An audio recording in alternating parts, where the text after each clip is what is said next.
ញោមប្រកាសណាសូមអរប្រគុណនិងសូមអរគុណសូមញាតទូប្រកេនកម្មវិធីសូម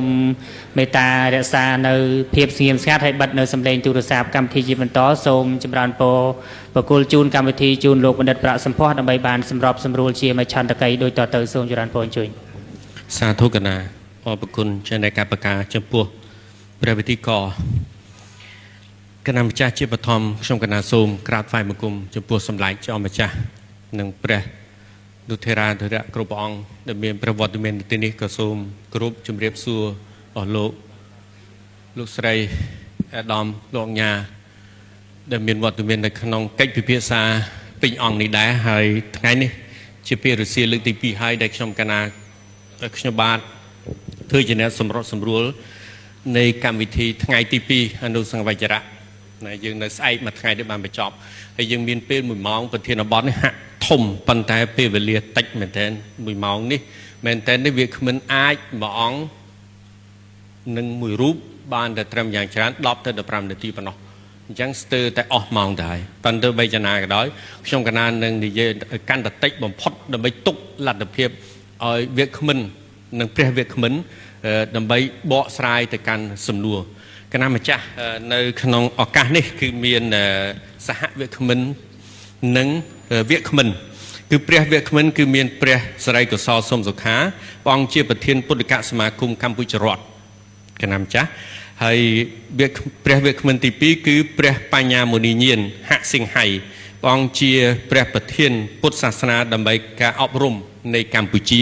ឬហៅកាត់ថាពអកនៅខេត្តបាត់ដំបងអញ្ចឹងយើងឃើញមកពីបាត់ដំបងចំនួន2អង្គការនៃសមាគមហើយព្រះវាគ្មិនមួយអង្គទៀតគឺព្រះគ្រូធម្មសរីញាណឡំលឿមព្រះអង្គជាព្រះប្រធានជីវិតបាទសមាគមដែរហៅថាសមាគមជីវិតនិងក្តីសង្ឃឹមដែលបន្តពីលោកពូនហ៊ឹមសំនៀងដែលលោកបានចាក់សិក្ខាទៅហើយនឹងបន្តទៅទៀតហើយវាគ្មិនមួយទៀតគឺលោកធម្មបណ្ឌិតហេមនីចិន្តាបាទលោកជានាយកអង្គការពុទ្ធសាសនាដើម្បីអភិវឌ្ឍនៅខេត្តបាត់ដំបងដែរអញ្ចឹងយើងឃើញមានខេត្តបាត់ដំបង2និងខាងសៀមរាបនោះមួយអញ្ចឹងជារួមនឹងភ្នំពេញនេះមួយជាសមាគមពុទ្ធិកកម្ពុជារដ្ឋដែរដូច្នេះខ្ញុំកណាចាប់ផ្ដើមពីលោកធម្មបណ្ឌិតហេមនីចិន្តាជាមុនសិនចោះអញ្ចឹងលេខរៀងវិញអញ្ចឹងក៏បានអញ្ចឹងឥឡូវត្រឡប់ទៅតាមភាសារបស់លោកធម្មបណ្ឌិតថាតាមលេខរៀងវិញអញ្ចឹងដោយខ្ញុំកណាយល់ថាកុហកទៅមកវល់មុនទៅប៉ុន្តែឥឡូវនេះប្រគិនទៅប្រគុណម្ចាស់ព្រះសិរីកុសលម្ដងណាព្រះសិរីកុសលសុំសុខាតេតិនទៅនឹងប្រធានបទនេះព្រោះក្នុងស្លាយយើងមានអស់ហើយនៅក្នុងស្លាយនៅសោតក៏មានរំលេចច្រើនជុំវិញព្រះសកម្មភាពក៏ដូចជាបេសកកម្មនៃសមាគមកម្ពុជារដ្ឋព្រោះយើងសង្កេតមើលឃើញមួយរយៈចុងក្រោយនេះសមាគមនេះហាក់រីក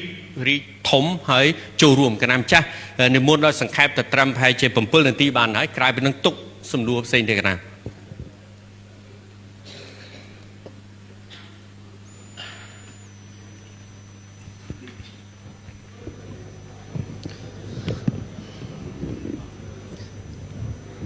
ទូព្រះបង្គំខ្ញុំព្រះករុណាម្ចាស់សូមព្រះអនុញ្ញាតក្រាបថ្វាយបង្គំសម្ដេចព្រះពុទ្ធជ័យមនីបណ្ឌិតខឹមសនសម្ដេចព្រះសង្ឃនាយករងទី3នៃប្រជាជាតិណាចក្រកម្ពុជាជាទីគោរពសក្ការៈដ៏ខ្ពង់ខ្ពស់បំផុតសូមក្រាបថ្វាយបង្គំសម្ដេចព្រះរាជាគណៈព្រះមេគុណព្រះគ្រូអនុគុណព្រះថេរានុថេរៈគ្រប់ព្រះអង្គព្រះមន្ត្រីសង្ឃនិងអង្គសន្និបាតទាំងមូលចម្រើនពរឯកឧត្តមតំណាងឯកឧត្តមរដ្ឋមន្ត្រីក្រសួងធម្មការនិងសាសនាជាទីស្រឡាញ់រាប់អានដល់សពអរថ្ងៃនេះជាថ្ងៃទី2នៃអនុសង្វចរៈមហាសន្និបាតមន្ត្រីសង្ឃទូទាំងប្រទេសលើកទី33ហើយខ្ញុំប្រកាសណាម្ចាស់ខ្ញុំប្រកាសណាអាត្មាភាពមានកិត្តិយសដែលបានគណៈសង្ឃនាយកនៃប្រជាជាតិណាចក្រកម្ពុជាផ្ដល់ឱកាសដើម្បីបានចូលរួមបកស្រាយអំពី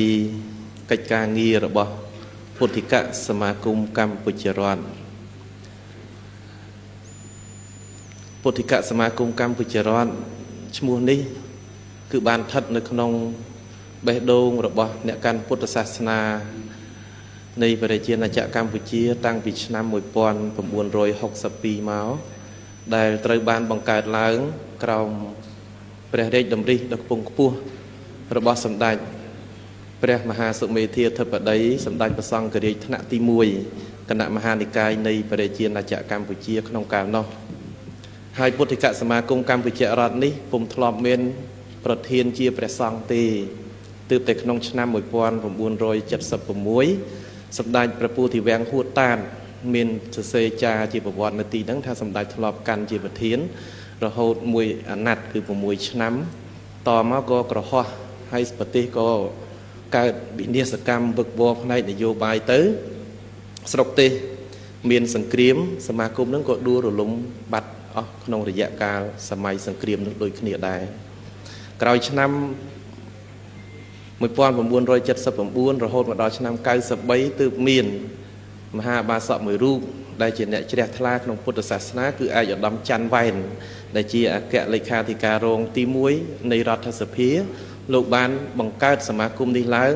ដោយមានកិច្ចជ្រោមជ្រែងពីថ្នាក់ដឹកនាំជាឥស្សរជនដែលបានចូលនិវត្តន៍មួយចំនួនហើយនិងឥស្សរជនជាតិមួយចំនួនទៀតមានឯកឧត្តមជាគៀនជាដើមដែលជាអនុប្រធានអចិន្ត្រៃយ៍គណៈកម្មាធិការជាតិរៀបចំបុណ្យជាតិនិងអន្តរជាតិក្នុងកាលនោះសមាគមនេះបានរស់រៀនមានជីវិតឡើងវិញជាបន្តបន្ទាប់រហូតដល់មានថ្នាក់ដឹកនាំសង្ឃមានសម្ដេចព្រះពោធិវាំងនុនង៉ែតសម្ដេចព្រះឧត្តមចរិយាបណ្ឌិតឈឹងប៊ុនជាសម្ដេចណែព្រះរាជាគណៈមួយចំនួនជាគណៈកម្មការនយោបាយក្នុងកាលនោះហើយក្រោយមកបានលោកជំទាវអង្គញាញឹកប៊ុនថាធ្វើជាប្រធានពុទ្ធិកសមាគមកម្ពុជារដ្ឋមួយអាណត្តិចាប់លោកជំទាវអង្គញាញឹកប៊ុនថាកាលនោះដោយសារតែពុទ្ធិកសមាគមកម្ពុជារដ្ឋហាក់ពុំទាន់មានលំនឹងច្បាស់លាស់ម្ល៉េះហើយឯកឧត្តមជាគៀនអតីតគណៈអនុប្រធានគណៈកម្មការបុណ្យជាតិនិងជាអគ្គលេខាធិការពុទ្ធិកសមាគមបានទៅថ្វាយបង្គំព្រះញាណវង្សខឹមសនក្នុងកាលនោះដើម្បីសូមព្រះអង្គគង់ប្រថាប់ជាប្រធានដោយមិនមានធ្វើមហាសន្និបាតទេក្នុងគោលបំណងដើម្បីរក្សាលំនឹងពុទ្ធិកសមាគមឲ្យនឹងណនិងមានស្ថិរភាពក្រោយពេលដែលព្រះញាណវង្សខឹមសនព្រះមេគុណរាជធានីភ្នំពេញក្នុងកាលនោះព្រះអង្គដឹកនាំពុទ្ធិកសមាគមកម្ពុជារដ្ឋមួយអាណត្តិចប់សពគ្រប់ទៅដោយភារកិច្ចរបស់គណៈសង្ឃនយោបាយច្រើន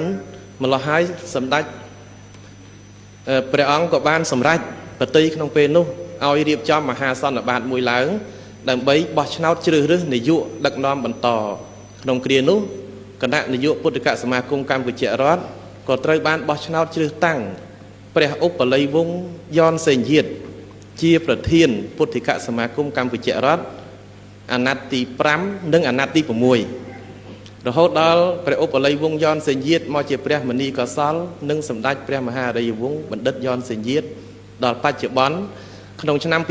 2025កន្លងទៅ2024កន្លងទៅសម្ដេចជាអម្ចាស់ត្រូវទទួលបន្ទុកភារៈច្រើនមានការទទួលបន្ទុកសាកលវិទ្យាល័យផងទទួលបន្ទុកបុណ្យសម្ដេចព្រះមហាសង្ឃរាជផងក្នុងការនោះសម្ដេចព្រះមហារាជវង្សបណ្ឌិតយ៉នសេងយាតបានពិគ្រោះយោបល់ជាមួយខ្ញុំបកុណាថាសម្ដេចត្រូវតែ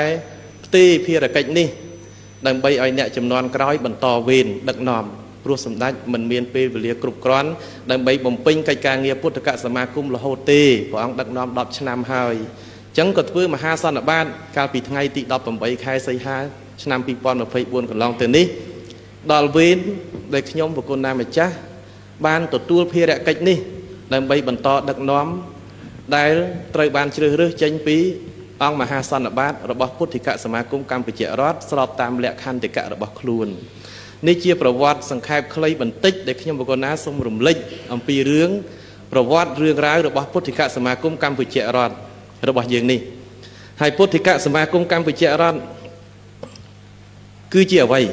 ពុទ្ធិកសមាគមកម្ពុជារដ្ឋនេះគឺជាមេឃធៀងមួយរបស់គណៈសង្ឃនយោបាយនៃប្រជាណាចក្រកម្ពុជាដែលអតីតសម្ដេចព្រះមហាសុមេធាធិបតីក្នុងបុរាណកាលគឺសម្ដេចព្រះសង្ឃរាជជួនណាតព្រះអង្គសពតិបង្កើតឡើងដើម្បីបានជាអង្គការតំណាងពុទ្ធសាសនាកម្ពុជានៅលើឆាកអន្តរជាតិដោយបទបង្ហាញរបស់សម្ដេចព្រះមហារាជវង្សបណ្ឌិតម្សិលមិញ ពពាន់នឹងប្រទេសដែលកាន់ពុទ្ធសាសនាធំគឺតែងតែមានអង្គការជាតំណាងនៅលើឆាកអន្តរជាតិពុទ្ធិកសមាគមកម្ពុជារដ្ឋធ្លាប់ជាសមាជិករបស់ពុទ្ធិកសមាគមពិភពលោកប៉ុន្តែយើងបានដាច់រយៈក្នុងពេលដែលស្រុកមានសង្គ្រាមហើយក្រោយមកខ្ញុំកណាចាំបានថាពេលសម្ដេចព្រះមហារាជវង្សនៅជាប្រធានព្រះអង្គធ្លាប់ទៅប្រជុំនៅពេលកាំងឆ្នាំណានោះបាននិមន្តយកប្រាក់ទៅបង់ភ្ជាប់គឺឡើងវិញហើយភ្ជាប់ឡើងវិញហើយយើងជាសមាជិកពុទ្ធិកសមាគមពិភពលោកវិញហើយដែលជាសមាគមមួយតំណាងព្រះពុទ្ធសាសនាកម្ពុជាអញ្ចឹងសមាគមនេះធ្វើអីខ្លះសពថ្ងៃពុទ្ធិកសមាគមកម្ពុជារដ្ឋមានសម្ដេចព្រះអគ្គមហាសង្ឃរាជសម្ដេចព្រះសង្ឃនាយកសម្ដេចព្រះសង្ឃនាយករងសម្ដេចគ្រប់ព្រះអង្គជាព្រះអធិបតីកិត្តិយសរបស់ពុទ្ធិកសមាគមកម្ពុជារដ្ឋនឹងមានក្រហោះ4រូបគឺឯកឧត្តមកតេបរិរៈបណ្ឌិតគៀតឈុនឯកឧត្តមបណ្ឌិតចាយបរិនរដ្ឋមន្ត្រីក្រសួងធម្មការលោកជំទាវខៀវស៊ីណាជាចន្ទោនិងឯកឧត្តមបណ្ឌិតឈុនអ៊ីមដែលជាសមាជិកអធិបតីកិត្តិយសក្រៅពីគណៈនាយកទាំង33អង្គនាក់ដែលដើរតួនាទីជាអ្នកដឹកនាំផ្ទាល់ហើយមួយរយៈកាលនេះខ្ញុំប្រគុណណាម្ចាស់បានក្រាបថ្វាយបង្គំសម្ដេចគ្រប់ព្រះអង្គព្រមទាំងព្រះមេគុណព្រះគ្រូអនុគុណព្រះមន្ត្រីសង្ឃឬក៏មិត្តភ័ក្តិដែលស្គាល់ដើម្បីស្នើសុំការគ្រប់គ្រងសូមឲ្យសម្ដេចបរិជាគណៈព្រះមេគុណព្រះមន្ត្រីសង្ឃជួយឧបត្ថម្ភពុទ្ធិកសមាគមកម្ពុជារដ្ឋប្រចាំឆ្នាំក្នុងបំណងតែមួយគត់ចង់ឲ្យសម្ដេចបរិជាគណៈព្រះមន្ត្រីសង្ឃគ្រប់ព្រះអង្គយកបតីទុកថាពុទ្ធិកសមាគមនេះគឺកើតឡើងរស់ឡើងដោយភារកិច្ចរបស់ព្រះអង្គបានចូលរួមដែរដើម្បីឲ្យចងចាំឈ្មោះពុទ្ធិកសមាគមនឹងក្នុងបតីតែប៉ុណ្្នឹងទេកណាសល់មិននាទីទៀតបងកណាម្ចាស់ហើយមួយរយៈកាលនេះពុទ្ធិកសមាគមកម្ពុជារដ្ឋបានធ្វើកិច្ចការមនុស្សធម៌ច្រើនដែលធ្វើឲ្យខ្ញុំកណានឹកឃើញថាដូចម្ដេចដែលហៅថាពាក្យថាមនុស្សធម៌លំបាកយ៉ាងម៉េចសនុកយ៉ាងម៉េចខ្ញុំកណាគិតថាណែសម្ដេចបរិជាគណៈគ្រប់ព្រះអង្គយល់ច្បាស់ថាមនុស្សធម៌ហ្នឹងវាយ៉ាងម៉េចពីព្រោះដែលគង់នៅទីនេះមិនមែនជាសាមណេរទេសិតតែជាថ្នាក់ដឹកនាំសង្ឃទាំងអស់អញ្ចឹងព្រះអង្គសិតតែធ្លាប់បានធ្វើរៀងអង្គតាមមូលដ្ឋានរបស់ព្រះអង្គក្តីឬតាមភារៈផ្សេងក្តីតែខ្ញុំកណាទទួលបន្ទុកធ្វើកិច្ចការងារមនុស្សធម៌របស់ពុទ្ធិកសមាគមនេះវាមានវិសាលភាពធំដោយបណ្ដាំអតីតប្រធានលោកបានប្រកាសនៅសាលសន្និសីទចតុមុខទី2កម្មវិធីព្រហ្មទានកម្មវិធីព្រហ្មទានជាឈ្មោះមួយដែលពុទ្ធិកសមាគមកម្ពុជារដ្ឋបានធ្វើជាមួយនឹងពុទ្ធិកសិក្សាតាំងពីបុរាណកាលហើយព្រហ្មទាននេះភាគច្រើនគឺធ្វើនៅពុទ្ធិកវិទ្យាល័យព្រះសរាមរិទ្ធព្រះសីហនុរាជនិងពុទ្ធិកវិទ្យាល័យពុទ្ធិកសិក្សាផ្សេងទៀតដែលមានទំនាក់ទំនងខ្ញុំមិនដឹងថាតើពីបុរាណបានធ្វើពេញលេញយ៉ាងម៉េចទេប៉ុន្តែគ្រាន់តែដឹងថាមានវិសាលភាពធំណាស់ពីព្រោះឧបាសកឧបាសិកាដែលមានវ័យចាស់គឺសុទ្ធតែស្គាល់ពុទ្ធិកសមាគមកម្ពុជារដ្ឋច្បាស់ពិសេសប្រធេរៈចាស់លោកស្គាល់កណាអញ្ចឹងព្រហ្មទាននេះបច្ចុប្បន្ននេះយើងធ្វើពី3អាណត្តិមកតាំងពីអាណត្តិសម្ដេចណែព្រះពុទ្ធជ័យមនីបណ្ឌិតខឹមសនជាប្រធានមកដល់សម្ដេចព្រះមហារាជវង្សបណ្ឌិតយ៉នសេងយាតមកដល់ខ្ញុំកណានេះគឺយើងបានធ្វើជាមួយនឹងពុទ្ធិកវិទ្យាល័យសារាមរិទ្ធជាប់លាប់មកហោហែកណាម្ចាស់ទី3កិច្ចការទំនាក់ទំនងអន្តរជាតិយើងបានចូលរួមមួយចំនួនទៅលើកិច្ចការងារទំនាក់ទំនងអន្តរជាតិច្រើនថ្មីនេះខ្ញុំកណាមានដំណឹងមួយប្រកេនលោកម្ចាស់នឹងអង្គពិធីជ្រាបអញ្ចេះថាពុទ្ធិកសមាគមនៅប្រទេសឥណ្ឌូនេស៊ីបាននិមន្តខ្ញុំប្រកណាទៅចូលរួមកម្មវិធីនៃសូត្រធម៌ដើម្បីសន្តិភាព3ឆ្នាំជាប់គ្នាហើយឆ្នាំនេះក៏ទៅដល់ពេលឆ្នាំនេះទៅគេឲ្យខ្ញុំប្រកណាថ្លែងសន្ទរកថាមួយពាក់ព័ន្ធនឹងពុទ្ធសាសនាហើយនឹងសន្តិភាពរបស់មនុស្សជាតិខ្ញុំកណាក៏បានថ្លែងតែមុននឹងថ្លែងខ្ញុំកណាសូមជួបគណៈប្រតិភូពុទ្ធិកសមាគមថៃដែលមានព្រះសង្ឃថៃ5អង្គទៅដែរខ្ញុំកណាសួរលោកដោយផ្ទាល់ថាលោកម្ចាស់ដឹងថាប្រទេសយើងឆ្លោះគ្នាទេលោកថាដឹងសូមកុំថតជាវីដេអូអីអាខ្ញុំកណានិយាយនេះចុះបើដឹងហេតុអីបានជាពុទ្ធិកសមាគមថៃ หรือก็คณะสองไทยกรุบจวนธนะมันเมียนป่าเอาสมบัยมวยมันถ้าส้มกลมไว้ขี้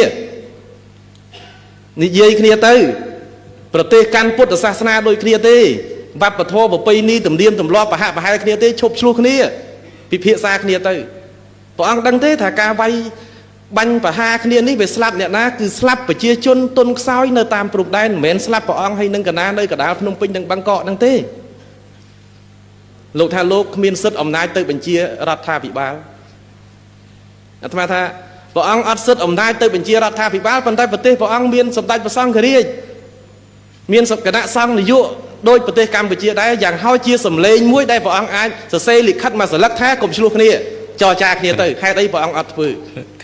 ให้เจ้าแต่ให้ขยมกันได้มาประชุมออกเปลคุณจ้ะอาตมาส่งปีนที่จอบเบิ่มจังเป็นยืนจอบสมตูเจตหาขยมกันนะมาประชุมนี่ยืนเรื่องสันติเพียบ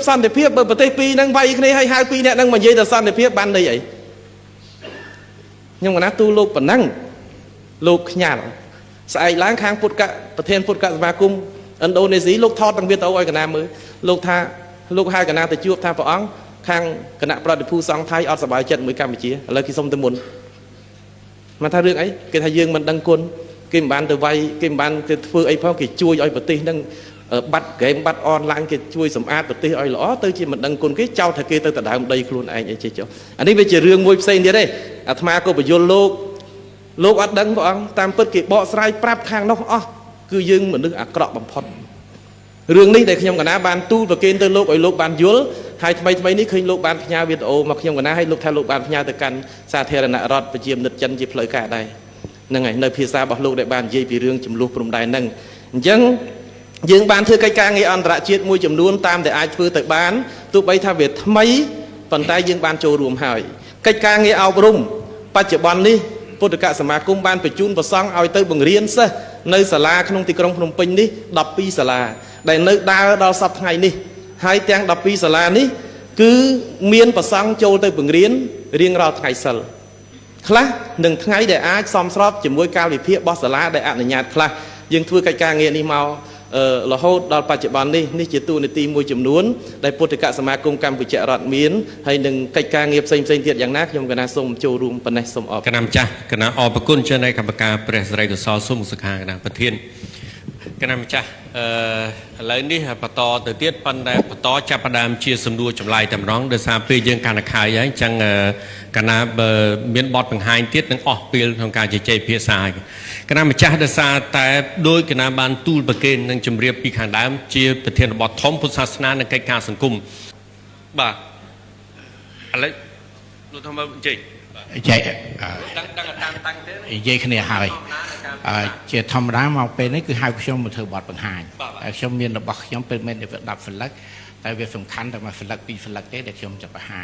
จนได้จำต่อไปชมจำฟูชมเด็กคนเมียนคนเด็กก้าเนี่ยได้ฝรั่งเด็กได้ไตรฟูใช่ไหมใช่ไหมจำต่อชมตะมองจังกับบ้านอะไรการวิธีเรียงแปรพรุนติแต่ซาแต่เวียดมันลูกเหมือนพร้อมมาเลยจับประดามเตอปะทอเตี้ยคือปรากฏมาจับประปัญญามันนี้หาสิ่งให้ประปัญญามันนี้เย็นกันนำจับโซมในมวลปองประเทียนทำไมรำเล็กเมื่อแต่สังเกตตั้งกันนำจับให้ชีเปรี้ยวยืงนึ่งมันเป็นเพจเฉยๆชาในกันนำมันปลุกตามแบบนั่งกันนะตูพระมกุมทรงกระถางกุมได้จำจากกรบอ๋องพระมนตรีสังกรบธนานกรมเจตีกรบสการะอัญญาจำกันนะมาเพียบจำรันปัวแต่ตองตนังองค์การยมกันนะมาเพียบนั่งบาจีไปสองกระปองแบนเฉียบฮะเมียนชมาทาจีองค์การพุทธศาสนาดำไปการอบรมในการบุชีได้จะตุกิสกอลทาโปออกก่อวัตถุบ่มนองในโปออกก่อบ่อเยืองนี้คือเมียนปีสำคัญปีมวยคือเลิกกำปอสารทอสังคมตามยาการอบรมปีคือเลิกสวยสุขมาลเพียรสังคมตามยาการเงียบนุสทัววัตถุน้องปีนี้เรียบจอมกรองปออกคือชลายตอบตอนนั้นปุตตะไดการะบอบพระสมัยสัมพุทธได้พระองค์ปีกาดอลเอาคือเมียนปีหาทาจีทอมัดเตียนให้นังอเมสเตียน ណាមេសទានហើយនឹងធម្មទាននេះជាគោលការណ៍សំខាន់ក្នុងពរករបស់យើងរហូតមកដល់បច្ចុប្បន្នពរកបានអភិវឌ្ឍខ្លួនល្មមគួរសមដែររយៈពេល10ឆ្នាំជាងតាំងពីបង្កើតមកឆ្នាំ2012កណាឥឡូវនេះយើងមានទីតាំងនៅបាត់ដំបងដែលមានដី3ហិកតាជាងហើយក្នុងនោះក្នុងមណ្ឌលយើងមានសាលាអប់រំដែលមានសិស្សានុសិស្សទួលការសិក្សារៀងរាល់ថ្ងៃហ្នឹង300នាក់សិតតែជាកូនចៅអ្នកស្រុកអ្នកភូមិដែលរស់នៅទីនោះគឺមានប្រសង់ដែលស្ម័គ្របតីពង្រៀនជារៀងរាល់ថ្ងៃពីថ្ងៃច័ន្ទរហូតដល់ថ្ងៃសុក្រគឺផ្ដល់ការអប់រំផ្នែកពុទ្ធសាសនាឲ្យចេះធម៌ហើយជាពិសេសគឺខ្ញុំគណៈអាត្មាភាពមានមោទនភាពមែនទែនគឺក្មេងៗចេះចាំសូត្រធម៌សុំសិលហើយចេះធម៌សំខាន់ដែលយើងគួរឲ្យចេះដូចជាសិល5ដូចជាមង្គលសូត្រអីគឺអាចសូត្របានពេលក្មេងអីហ្នឹងសង្ឃថាចេះជាងឪពុកម្ដាយខ្លួនគេទៀតផងហើយជារៀងរាល់ថ្ងៃសិលគឺថាកូនទាំងអស់នៅក្នុងដលរបស់យើងគឺត្រូវមកស្ដាប់ធម៌សមាធិរៀងរាល់ថ្ងៃសិលហ្នឹងជាប្រចាំតែម្ដងនេះនៅក្នុងមណ្ឌលរបស់យើងដែលយើងផ្ដល់ការអប់រំមានផ្នែកភាសាអង់គ្លេសភាសាខ្មែរភាសាចិនហើយកុំព្យូទ័រកណានឹងរៀងរាល់ថ្ងៃក្នុងមណ្ឌលរបស់យើងប៉ុន្តែក៏មានកម្មវិធីដែលយើងសហការជាមួយនឹងសាលាដែលនៅជុំវិញក្បែរនឹងចំនួន4សាលាដែលមានសិស្សជាង1នាក់អញ្ចឹងសរុបក្នុងការអប់រំជាប្រចាំមួយខែហ្នឹងយើងសរុបទៅយើងបានសិស្សចូលដល់ទង5,000នាក់ជាងដែរដែលជាចំនួនកណនេះផ្នែកអប់រំជាប្រចាំប៉ុន្តែក្នុងនោះក៏យើងមានការអប់រំគណៈជាសិក្ខាសាលាដែលយើងចុះទៅតាមសាកលវិទ្យាល័យឬក៏វិទ្យាល័យឬក៏តាមសហគមន៍ផ្សេងទៅតាមពេលវេលាតាមការនិមន្តកម្មវិធីផ្សេងរបស់សាលាអីហ្នឹងគឺមានប្រសង់ខាងពរក៏យើងចុះទៅណាផងដែរហ្នឹងផ្នែកអប់រំហើយមួយទៀតផ្នែកមនោសធម៌គឺខាងពរក៏យើងបានផ្ដល់លក្ខណៈជាអាហារូបត្ថម្ភដល់គ្រួសារដែលគ្នាខ្វះលទ្ធភាពមិនមានលទ្ធភាពដើម្បីផ្គត់ផ្គង់គ្រួសារអីអញ្ចឹងទៅក៏ពរក៏បានជួយប៉ុន្តែក្នុងនោះការជួយនេះមិនអចិន្ត្រៃយ៍ទេប៉ុន្តែយើងមានកម្មវិធីថាមួយខែធ្វើមិនឲ្យបាន4ដងគណៈមួយខែធ្វើមិនឲ្យបាន4ដងដល់គ្រួសារដែលខ្វះខាតអញ្ចឹងនេះជាកិច្ចការងារក្នុងគម្រោងជាប្រចាំដល់អ្នកខ្វះខាតក្នុងសហគមន៍របស់យើងហើយមួយទៀតក្នុងកលៈទេសដែលមានបញ្ហាឧទាហរណ៍ដូចយើងមានសង្គ្រាមថ្មីនេះក៏ខាងពួកក៏យើងបានចូលរួមជាសកម្មជួយដល់បងប្អូនរបស់យើងអីផងដែរហើយដូចមានទឹកជំនន់ឬក៏ភ្លើងឆេះផ្ទះអីហ្នឹងយើងជួយមួយផ្នែកផ្សេងទៅទៀតណាហើយមួយទៀតការងារផ្នែកពុទ្ធិកសិក្សាក៏យើងបានចូលរួមជួយច្រើនដែរនៅបាត់ដំបងយើងមានពុទ្ធិកសាកលវិទ្យាល័យសេនរីកមានមានសាលាអឹងធួងណាហើយនឹងមានខាងសាលាមោងរិស័យវិទ្យាល័យអនុវិទ្យាល័យមោងរិស័យហើយនឹងនៅខាងផ្នែករមាសណានៅខាងថ្មគោលអញ្ចឹងរៀងរាល់ពេលដែលសំណាក់និស្សិតសំណាក់សិស្សដោយច្រើនលោកបានប្រឡងជាប់និទេសល្អគឺខាងពួកអកយើងលើកទឹកចិត្តគណៈនេះក្នុងន័យដើម្បីចូលរួមលើកកម្ពស់ផ្នែកវិស័យពុទ្ធិកសិក្សាខ្ញុំគណៈអាត្មាគណៈម្ចាស់សាធុគណៈម្ចាស់អរគុណជាអ្នកប្រកាសចំពោះព្រះបញ្ញាមនីញាណគណៈម្ចាស់បន្តទៅទៀត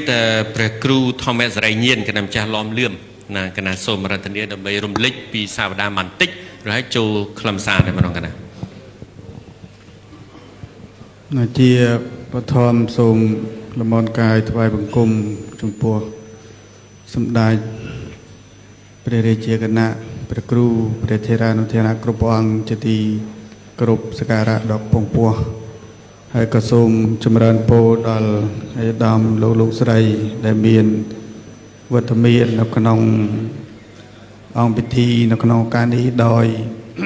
សេចក្តីស្រឡាញ់រាប់អានដល់ជ្រាលជ្រៅក្នុងព្រះធម៌នៅក្នុងឱកាសនេះខ្ញុំកណ្ណាអាត្មាភាពមានកិត្តិយសដែលសម្ដេចបាននិមន្តមកដើម្បីចូលរួមបទបង្ហាញទាក់ទងនឹងពុទ្ធសាសនានិងកិច្ចការងារសង្គមខាងដើមសម្ដេចព្រះរាជាគណៈព្រះគ្រូក៏ដូចជាអាយឧត្តមលោកស្រីបាន ស្ដាប់បទបង្ហាញអំពីព្រះវេក្មិនទាំងពីរព្រះអង្គដែលបានបទបង្ហាញទាក់ទងនឹងអង្គការសម័យអង្គរីងអង្គនៅក្នុងការនេះខ្ញុំកណាមិនចំណាយពេលច្រើនទេទាក់ទងនឹងរឿងសមាគមជីវិតនិងក្តីសង្ឃឹមដែលសមាគមនេះគឺត្រូវបានបង្កើតដោយអាយដាមហ៊ឿនសំនៀងដែលកាលនៅជាប្រសង់ហើយគង់នៅក្នុងវត្តដំណាក់បានបង្កើតនៅក្នុងឆ្នាំ2005តាំងពីឆ្នាំ2005រហូតមកដល់បច្ចុប្បន្ននេះគឺស្មើនឹង20ឆ្នាំណាអញ្ចឹងខ្ញុំគណៈអាត្មាភាពនេះបានគ្រប់គ្រងសមាគមនឹងគឺនៅក្នុងឆ្នាំ2015បន្ទាប់ពីអេដាមហ៊ឿនសំនៀងនឹងគាត់បានលាចាកសិក្ខាបទទៅជាគ្រូហោះហើយខ្ញុំគណៈអាត្មាភាពក៏បានទទួលជានាយកដឹកនាំបន្តរហូតមកដល់បច្ចុប្បន្នសមាគមនេះបង្កើតដំបូងគឺមានគម្រោង2សំខាន់ទី1គឺគម្រោងស្បៀងអាហារដើម្បីការអប់រំដែលធ្វើនៅក្នុងសង្កាត់ទាំង4នៃក្រុងសៀមរាបណាហើយទី2គម្រោងសាលាភាសាបរទេសគឺមានបើកសាលាភាសាបង្រៀនភាសាបរទេសដែលមានភាសាអង់គ្លេសជាដើមដល់អ្នកទាំងឡាយណាដែលមានប្រាថ្នាដើម្បីចង់ចេះដឹងផ្នែកភាសាបរទេសហើយនឹងជំនាញកុំព្យូទ័រនឹងអាចចូលទៅសិក្សារៀនសូត្របានដោយមិនមានការបង់ថ្លៃទេក្រោយមករហូតដល់ឆ្នាំ2012សមាគមបានពង្រីកគម្រោងរហូតដល់7គម្រោងរហូតដល់7គម្រោងប៉ុន្តែក្រោយពេលដែលមានកូវីដចូលមកដល់យើងក៏មានវិបត្តិទូទាំងពិភពលោកមិនមែនវិបត្តិតែនៅក្នុងប្រទេសកម្ពុជារបស់យើងទេគឺមានន័យថានៅក្នុងពិភពលោកគឺទទួលរងផលប៉ះពាល់ពីកូវីដហើយសមាគមនឹងក៏ប៉ះពាល់ដែរក៏បានកាត់បន្ថយគម្រោងរហូតដល់បច្ចុប្បន្ននេះនៅសល់តែ4គម្រោងទេគឺគម្រោងនិរន្តរភាពសហគមន៍មួយដែលយើងធ្វើការជាមួយនឹងគ្រួសារក្រីក្រនៅក្នុងសហគមន៍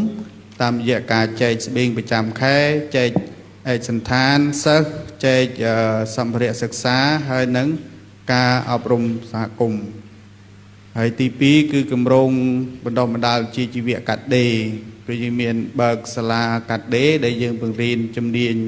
កាត់ដេរដល់ស្ត្រីហើយនិងយុវតីដែលក្រីក្រហើយទទួលបានការអប់រំតិចណាចប់បឋមឬក៏ចប់អនុវិទ្យាល័យណានៅក្នុងសាលាកាត់ដេរនោះយើងមិនមែនបរៀនតែជំនាញកាត់ដេរតែម្យ៉ាងទេគឺក្រៅពីកាត់ដេរក៏មានបង្រៀនភាសាមានបង្រៀនសិលធម៌ហើយនឹងមានបង្រៀនពីជំនាញទន់មួយចំនួនសម្រាប់រួមជាមួយនឹងជំនាញដែលគាត់រៀននឹងដើម្បីទៅបន្តមុខរបរពេលដែលបញ្ចប់ពីការបណ្ដុះបណ្ដាលហើយនៅគម្រោងមួយទៀតគឺគម្រោងលើកកម្ពស់ការអប់រំសម្រាប់សិស្សស្រីគម្រោងនឹងគឺផ្ដល់អាហារូបករណ៍ដល់សិស្សស្រីដែលរៀននៅវិទ្យាល័យហើយនឹងក្រោយវិទ្យាល័យដើម្បីបញ្ចប់វិទ្យាល័យហើយបន្តទៅក្រោយវិទ្យាល័យនៅក្នុងគម្រោងនោះផងដែរក៏ទទួលបានការឧបត្ថម្ភពីញោមអ៊ីងសិទ្ធារាជាពុទ្ធមហាបាសកពុទ្ធសាសនុបត្ថម្ភនឹងធ្លាប់បានជួយសិស្សដែលចេញពីគម្រោងនឹងមកសិក្សានៅរាជធានីភ្នំពេញនឹងហើយឥឡូវពួកគេបានបញ្ចប់បរិញ្ញាបត្រកំពុងតែបន្តធ្វើការងារនៅក្នុងរាជធានីភ្នំពេញហើយនឹងមានអ្នកខ្លះកំពុងតែតបរិញ្ញាបត្រចិនខ្ពស់ដែរហើយអរគុណច្រើនដែលញោមបានជួយហើយទី4គឺគម្រោងពុទ្ធសាសនាក្នុងសង្គមគម្រោងនេះគឺផ្ដោតទៅលើព្រះសង្ឃ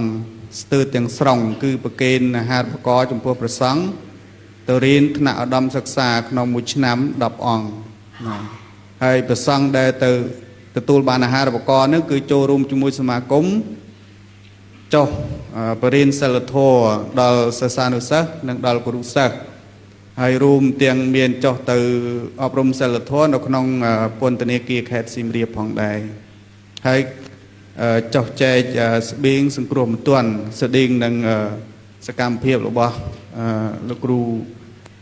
មនីបញ្ញាញាណហាសិង្ហៃដែរគឺមានន័យថា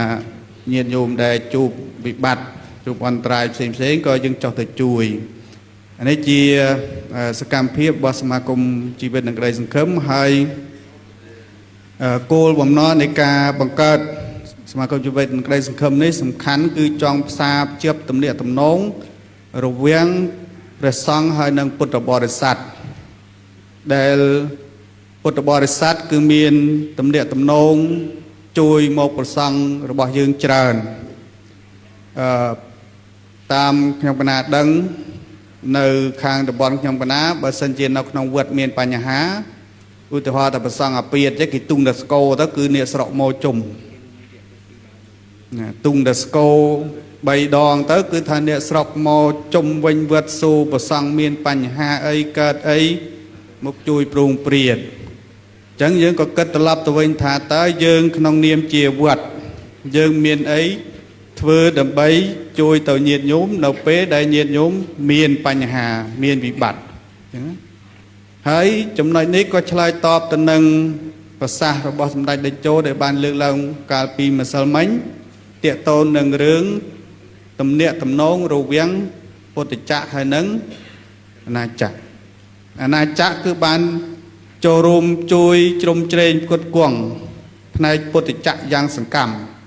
ប៉ុន្តែតើខាងពុទ្ធចក្រយើងបានធ្វើអ្វីខ្លះដើម្បីជាការឆ្លើយតបទៅនឹងការខិតខំប្រឹងប្រែងជួយរបស់អាណាចក្រមកលើពុទ្ធចក្រហ្នឹងអញ្ចឹងសមាគមជីវិតនិងក្តីសង្ឃឹមនេះគឺជាផ្នែកតូចមួយដែលយើងធ្វើដើម្បីជាការឆ្លើយតបទៅនឹងផ្នែកអាណាចក្រដែលបានជួយជ្រោមជ្រែងផ្គត់ផ្គង់វត្តអារាមព្រះសង្ឃឲ្យបានសិក្សារៀនសូត្រហ្នឹងគឺថាបន្ទាប់ពីយើងសិក្សារៀនសូត្រហើយយើងមានចំណេះដឹងមានជំនាញខ្លះយើងធ្វើសកម្មភាពដើម្បីឆ្លើយតបទៅនឹងញាតិញោមពុទ្ធបរិស័ទវិញ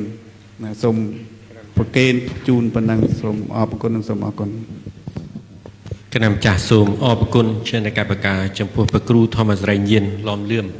ផងជាប្រធានសមាគមជីវិតនិងក្តីសង្ឃឹមគណៈម្ចាស់មិញគុណម្ចាស់បានរំលេចយ៉ាងច្រើនជាមួយរឿងនេះហើយជាបន្តក្នុងធ្វើបទបង្ហាញចុងក្រោយមុនដល់កិច្ចពិភាក្សាពេញអង្គនេះសូមអញ្ជើញលោកធម្មបណ្ឌិតរំលេចអំពីបេសកកម្មនិងវត្ថុម្ដងមួយចំនួនដោយសារតែអង្គការនេះកើតយូរមែនទែនហើយតាំងពីទសវត្សរ៍9ជាងតាមពីខ្ញុំកណានៅជាបព្វជិតដូចខ្ញុំកណារំលេចពីខាងដើមមិញហ្នឹងនៅតែដឹងឮអ្នកខេត្តបាត់ដំបងនរណាក៏ឮដែរណាគឺអង្គការរបស់លោកធម្មបណ្ឌិតហ្នឹងអញ្ចឹងសូមអញ្ជើញដោយសារយើងមានពេលច្រើនឥឡូវតាមព្រះអនុញ្ញាតមកមិញនេះរហូតដល់ម៉ោង3បាននៃរយៈពេល2ម៉ោងអញ្ចឹង2ម៉ោងគឺថាអាចពេញលេញហើយណាសូមអញ្ជើញអ្នកបាត់ដំបងច្រើនជាងគេអ្នកបាត់ដំបងដូចច្រើនដូចពុកអលួយសូមនមស្ការថ្វាយបង្គំសូមនមស្ការថ្វាយបង្គំចំពោះសម្ដេចគ្រប់ព្រះអង្គថេរានុថេរៈព្រមទាំងឯកឧត្តមលោកស្រីទាវគ្រប់ខ្ញុំកណាមកពីបាត់ដំបងឈ្មោះហេងមនីចិន្តាឆ្នាំនេះអាយុ66បើខ្មែរគេហៅ67ហើយឡើងមកក្នុងថ្ងៃនេះដែលហេតុថាទីមួយខ្លួនចាស់ទីពីរដែលហេតុថាធ្លាប់បានធ្វើកិច្ចការនេះច្រើនមកហើយប្រគុណម្ចាស់ក៏បានបង្ហាញជាច្រើនដូច្នេះខ្ញុំកណាខ្ញុំនឹងមិនបង្ហាញអំពីសកម្មភាពខ្លួនឯងដែលធ្លាប់បានបួសតាំងពីឆ្នាំ1980នោះមកទេតែនឹងចង់ប្រកេនចំពោះគុណម្ចាស់គ្រប់ព្រះអង្គអំពីបទពិសោធន៍អាក្រក់អាល្អមិនសូវមានច្រើនហើយចឹងនិយាយបទពិសោធន៍ដែលវាមិនល្អហើយប៉ះពាល់ទៅដល់ស្ថានៈរបស់យើងជាអ្នកបួសនិងស្ថានៈរបស់យើងទាំងអស់គ្នាដែលជា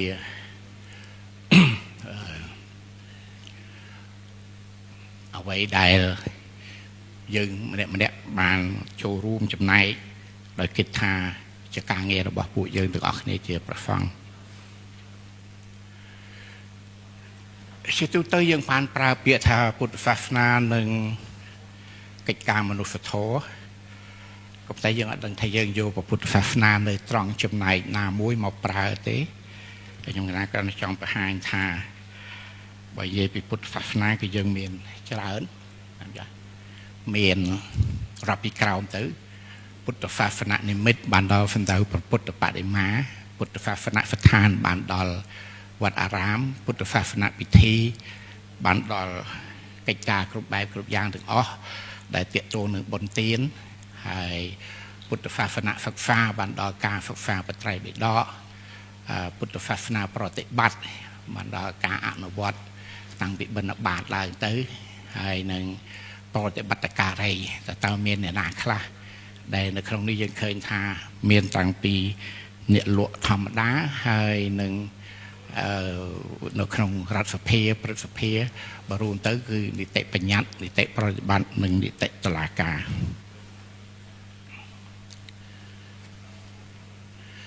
จิตตุตื้อยังไงนะส่งต่อมาตัวไหนยังจึงออกนี้สมการเลือกเปลี่ยนมนุษย์ธรรมปัจจุบันนี้คือสมตายแต่เลยการช่วยสงครัวปัจจัยในครองพระพุทธศาสนามนุษย์ธรรมคือเจียทนำหม่อมปอนมุ้ยสำหรับพุทธบริษัทเรื่องนาก็ได้แต่กันเฟลปรัมโดยเฉพาะเฟลปรัมคือจะกูนึงมนุษย์ธรรม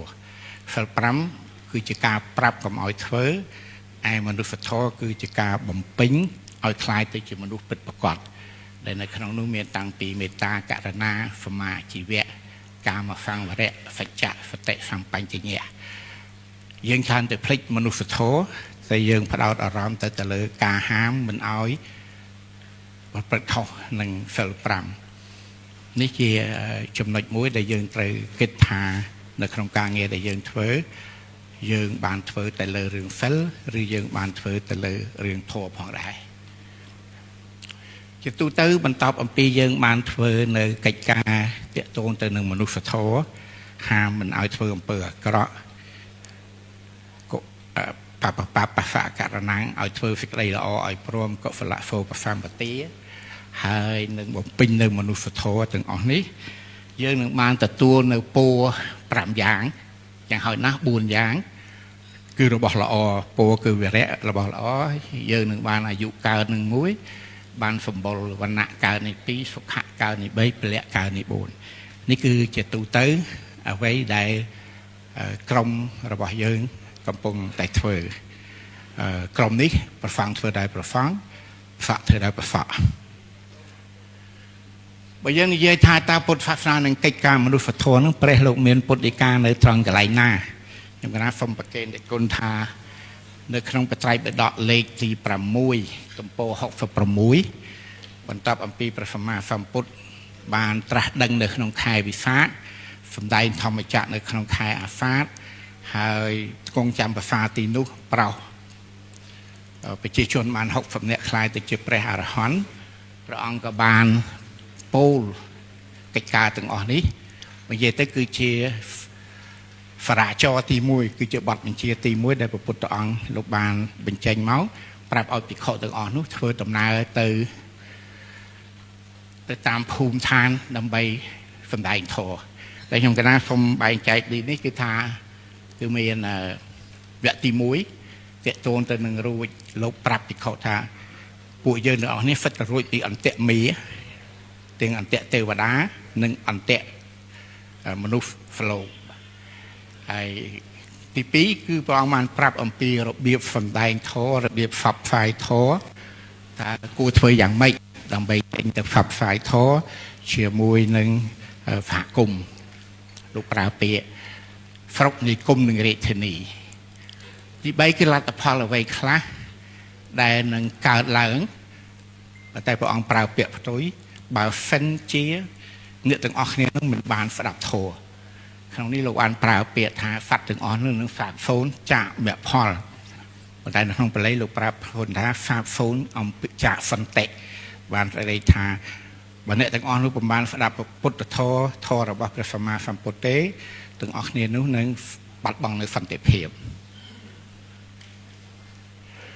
จุดตู้เตอ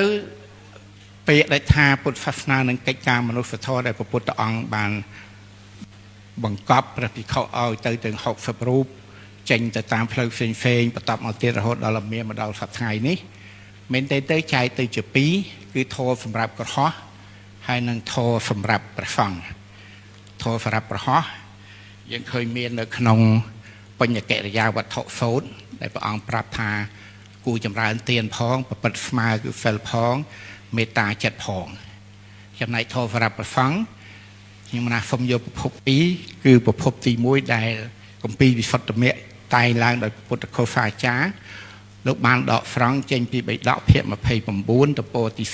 34យកមកតាំងជាប្រធានបទនៃវិសុទ្ធមគ្គដោយប្រើពាក្យថានរជនឯណាតាំងនៅមមហើយក្នុងសិលចម្រើននៅចិត្តផងបញ្ញាផងនរជននោះជាភិក្ខុមានសេចក្តីព្យាយាមជាគ្រឿងដុតកម្ដៅកិលេសអ្នកមានបញ្ញាជាគ្រឿងរក្សាខ្លួនកបីស្រាយនៅចេតានេះបានដូចនេះចំណែកមួយកន្លែងទៀតគឺជាសេចក្តីដើមនៃគម្ពីរវិមុតតិមគ្គគម្ពីរវិមុតតិមគ្គនេះតែងឡើងដោយព្រះអរហន្តឧបទេសៈហើយត្រូវបានព្រះសង្ឃខ្មែរយើងប្រណិមព្រះសង្ឃកបាលៈនិមន្តទៅកាន់ស្រុកចិននៅក្នុងរង្វង់សតវត្សទី6ប្រែជាពីរភាសាអាចជាបាលីឬសំស្ក្រឹតឬប្រាក្រឹតទៅជាភាសាចិនហើយមានជនជាតិបរទេសបានប្រែពីភាសាចិនទៅជាភាសាអង់គ្លេសហើយខ្ញុំបានប្រែពីអង់គ្លេសមកជាភាសាខ្មែរដែលអង់គ្លេសក៏ដាក់ The Path of Freedom ជាភាសាខ្មែរគឺគម្ពីរវិមុតតិមគ្គលោកបានលើកយកនៅបិដកភាគ16ទំព័រ260ដែលប្រើពាក្យថាធម៌ទាំងនេះគឺសិលសមាធិបញ្ញានិងវិមុតដ៏ប្រសើរព្រះគោដមព្រះអង្គមានយសបានត្រាស់ដឹងហើយព្រះពុទ្ធអង្គត្រាស់ដឹងយ៉ាងនេះហើយទៅសម្ដែងធម៌ប្រាប់ចំពោះភិក្ខុទាំងឡាយព្រះសាស្តាមានចក្ខុទ្រង់ធ្វើនៅព្រះនិព្វានជាទីបំផុតនៃកងទុក្ខទ្រង់បរិនិព្វានហើយទាំងពីរកន្លែងនេះចង់បញ្ជាក់ថាព្រះសង្ឃយើងមានសិលមានសមាធិមានបញ្ញាជាគ្រឿងប្រដាប់ហើយត្រូវធ្វើម៉េចដើម្បីឲ្យបាននៅវិមុតតិធម៌យើងឃើញថាមកដល់បច្ចុប្បន្ននេះពួកយើងទាំងអស់គ្នាច្រើនតែច្រឡំដណ្ដើមភារកិច្ចគ្នាណាចាស់ប្រសាឥឡូវលេងសូវនិយាយរឿងទានសិលភាវនាតែចាប់ផ្ដើមលេងគឺសិលសមាធិបញ្ញាយ៉ាងហោចណាស់ពុទ្ធកវិទ្យាល័យយើងមានសិលសមាធិបញ្ញាប៉ុន្តែនៅសាកលវិទ្យាល័យបញ្ញាសាស្ត្រក៏សិលសមាធិបញ្ញាដែរនេះគឺជារឿងដែលព្រះពុទ្ធអង្គលោកប្រាប់ឲ្យប្រសាធ្វើប្រសាទៅរស់នៅក្នុងសង្គមត្រូវការលុយត្រូវការកាក់ដើម្បីយកមកចែកចាយគ្នាចំណែកប្រគុណម្ចាស់អត់មានលុយទេមានតែបាយណាមចាស់ដើរសុំគេលហេមលហាមខ្ញុំកណ្ដាលនៅបួសក៏លហេមលហាមទៅគ្នាពេលបិណ្ឌម្ដងយីពីញើសហូរតាមជើងនឹងធ្លាក់ទៅដល់ខាងក្រោមហ្នឹងណាមចាស់មានស្អីនឹងឲ្យប៉ុន្តែនេះបានព្រះលោកបែងចែកថាប្រសង្ឃប្រសាគឺបញ្ញកវត្ថុបញ្ញកិរិយាវត្ថុ3បើនិយាយឲ្យពឹសស្ដាគឺបញ្ញកិរិយាវត្ថុ10ចំណែកប្រសង្ឃគឺត្រៃសិក្ខា3និយាយឲ្យពឹសស្ដាគឺពោធិបក្ខយធម៌37ដែលព្រះអង្គសម្ដែងជាពិសេសនៅចុងបញ្ចប់តែពេលព្រះអង្គរៀបចូលបរិនិព្វាននិយាយពុទ្ធសាសនានិងសង្គមជាតិដូច្នេះនៅពេលដែលយើងដឹងហើយយើងយកមកមើលថាតើពុទ្ធសាសនាយើងយ៉ាងម៉េចរដ្ឋាភិបាលបានដាក់ថាពុទ្ធសាសនាជាសាសនារបស់រដ្ឋនៅកន្លែងមួយទៀតគឺមាត្រា49ប្រជាពលរដ្ឋគ្រប់រូបត្រូវគោរពរដ្ឋធម្មនុញ្ញនិងគោរពច្បាប់ប្រជាពលរដ្ឋ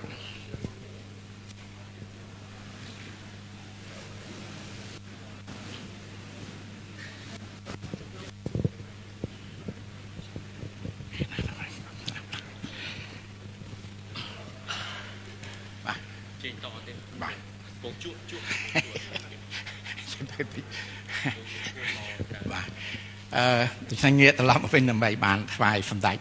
ថានៅក្នុងគម្ពីរពុទ្ធសាសនាលោកបានបែងចែកថាធម៌ណាខ្លះសម្រាប់ក្រហមគឺទានសិលភាវនាដោយពឹស្ដាគឺបញ្ញកិរិយាវត្ថុ10ដោយសង្ខេបដែលយើងតែនិយាយគឺទានសិលភាវនាបញ្ញកិរិយាវត្ថុ3សម្រាប់ព្រះសង្ឃយើងមាន3គឺសង្ខេបគឺត្រៃសិក្ខា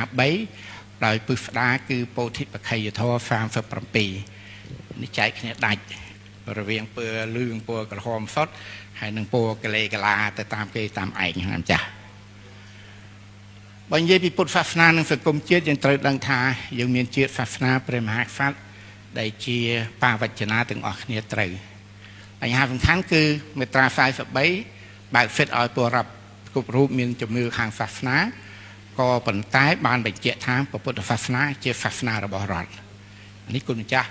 ត្រូវចាំឲ្យច្បាស់ថាប្រទេសពិភពលោកនេះហាក់ដូចជាកម្រមានប្រទេសណាដែលដាក់ពុទ្ធសាសនាជាសាសនារបស់រដ្ឋណាប៉ុន្តែនៅក្នុងមាត្រា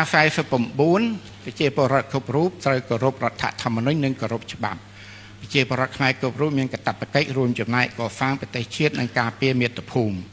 កាតព្វកិច្ចការពារមាតុភូមិត្រូវអនុវត្តតាមបញ្ញត្តិច្បាប់ទាញជាសេចក្តីសន្និដ្ឋានប្រសង់នៃកម្ពុជាយើងមានឋានៈជាប្រជាពលរដ្ឋនៃកម្ពុជាដែលហេតុថាប្រសង់ជាសមាជិកនៅក្នុងពុទ្ធសាសនាប្រសង់ជាពលរដ្ឋមានកាតព្វកិច្ចរួមចំណែកកសាងប្រទេសជាតិនិងការពារមាតុភូមិពុទ្ធសាសនាជារបស់រដ្ឋដូច្នេះពលរដ្ឋពេលរដ្ឋសុំឬតម្រូវឲ្យប្រសង់ធ្វើកិច្ចការសង្គមជាតិប្រសង់ត្រូវពិចារណាទៅលើអ្វីដែលហៅថារាជភ័យនេះเป็นแฟนលោកតែងប្រាប់ខ្ញុំថាប្រសង់នេះមិនអាចឲ្យអីទៅផ្សក់បានទេតែបើព្រះរាជាឬរដ្ឋាភិបាលបង្គាប់ថាឲ្យគឺត្រូវឲ្យក្នុងវិន័យព្រះពុទ្ធអង្គលោកអនុញ្ញាត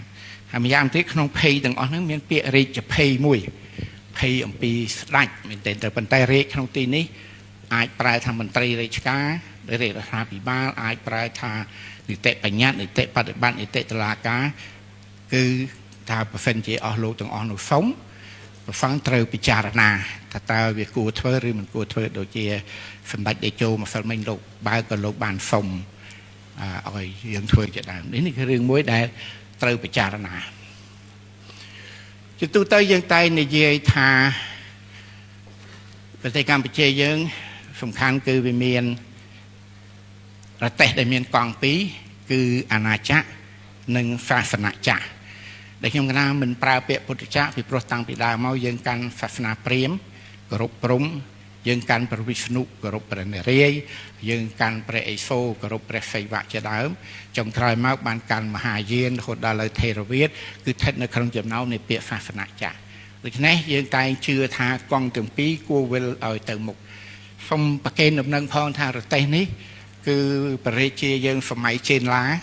លោកបានយកទៅថ្វាយព្រះរាជានៅប្រទេសឥណ្ឌារាជវង្សជូឡាហើយរាជរដ្ឋនេះមានស្ថិតនៅក្នុងសារមន្ទីរទីក្រុងដែលលីមកដល់បច្ចុប្បន្ននេះគុណចាស់ខ្ញុំកណាអាចដឹងបានពីថ្ងៃមុនគេយកទៅតាំងនៅប្រទេសសិង្ហបុរីហើយបានរូបថតពីនឹងមកទៅកាលទៅ New Delhi មិនបានឃើញទេណារាជរដ្ឋនេះគឺជាស្នាដៃរបស់ព្រះរាជាខ្មែរចំនួន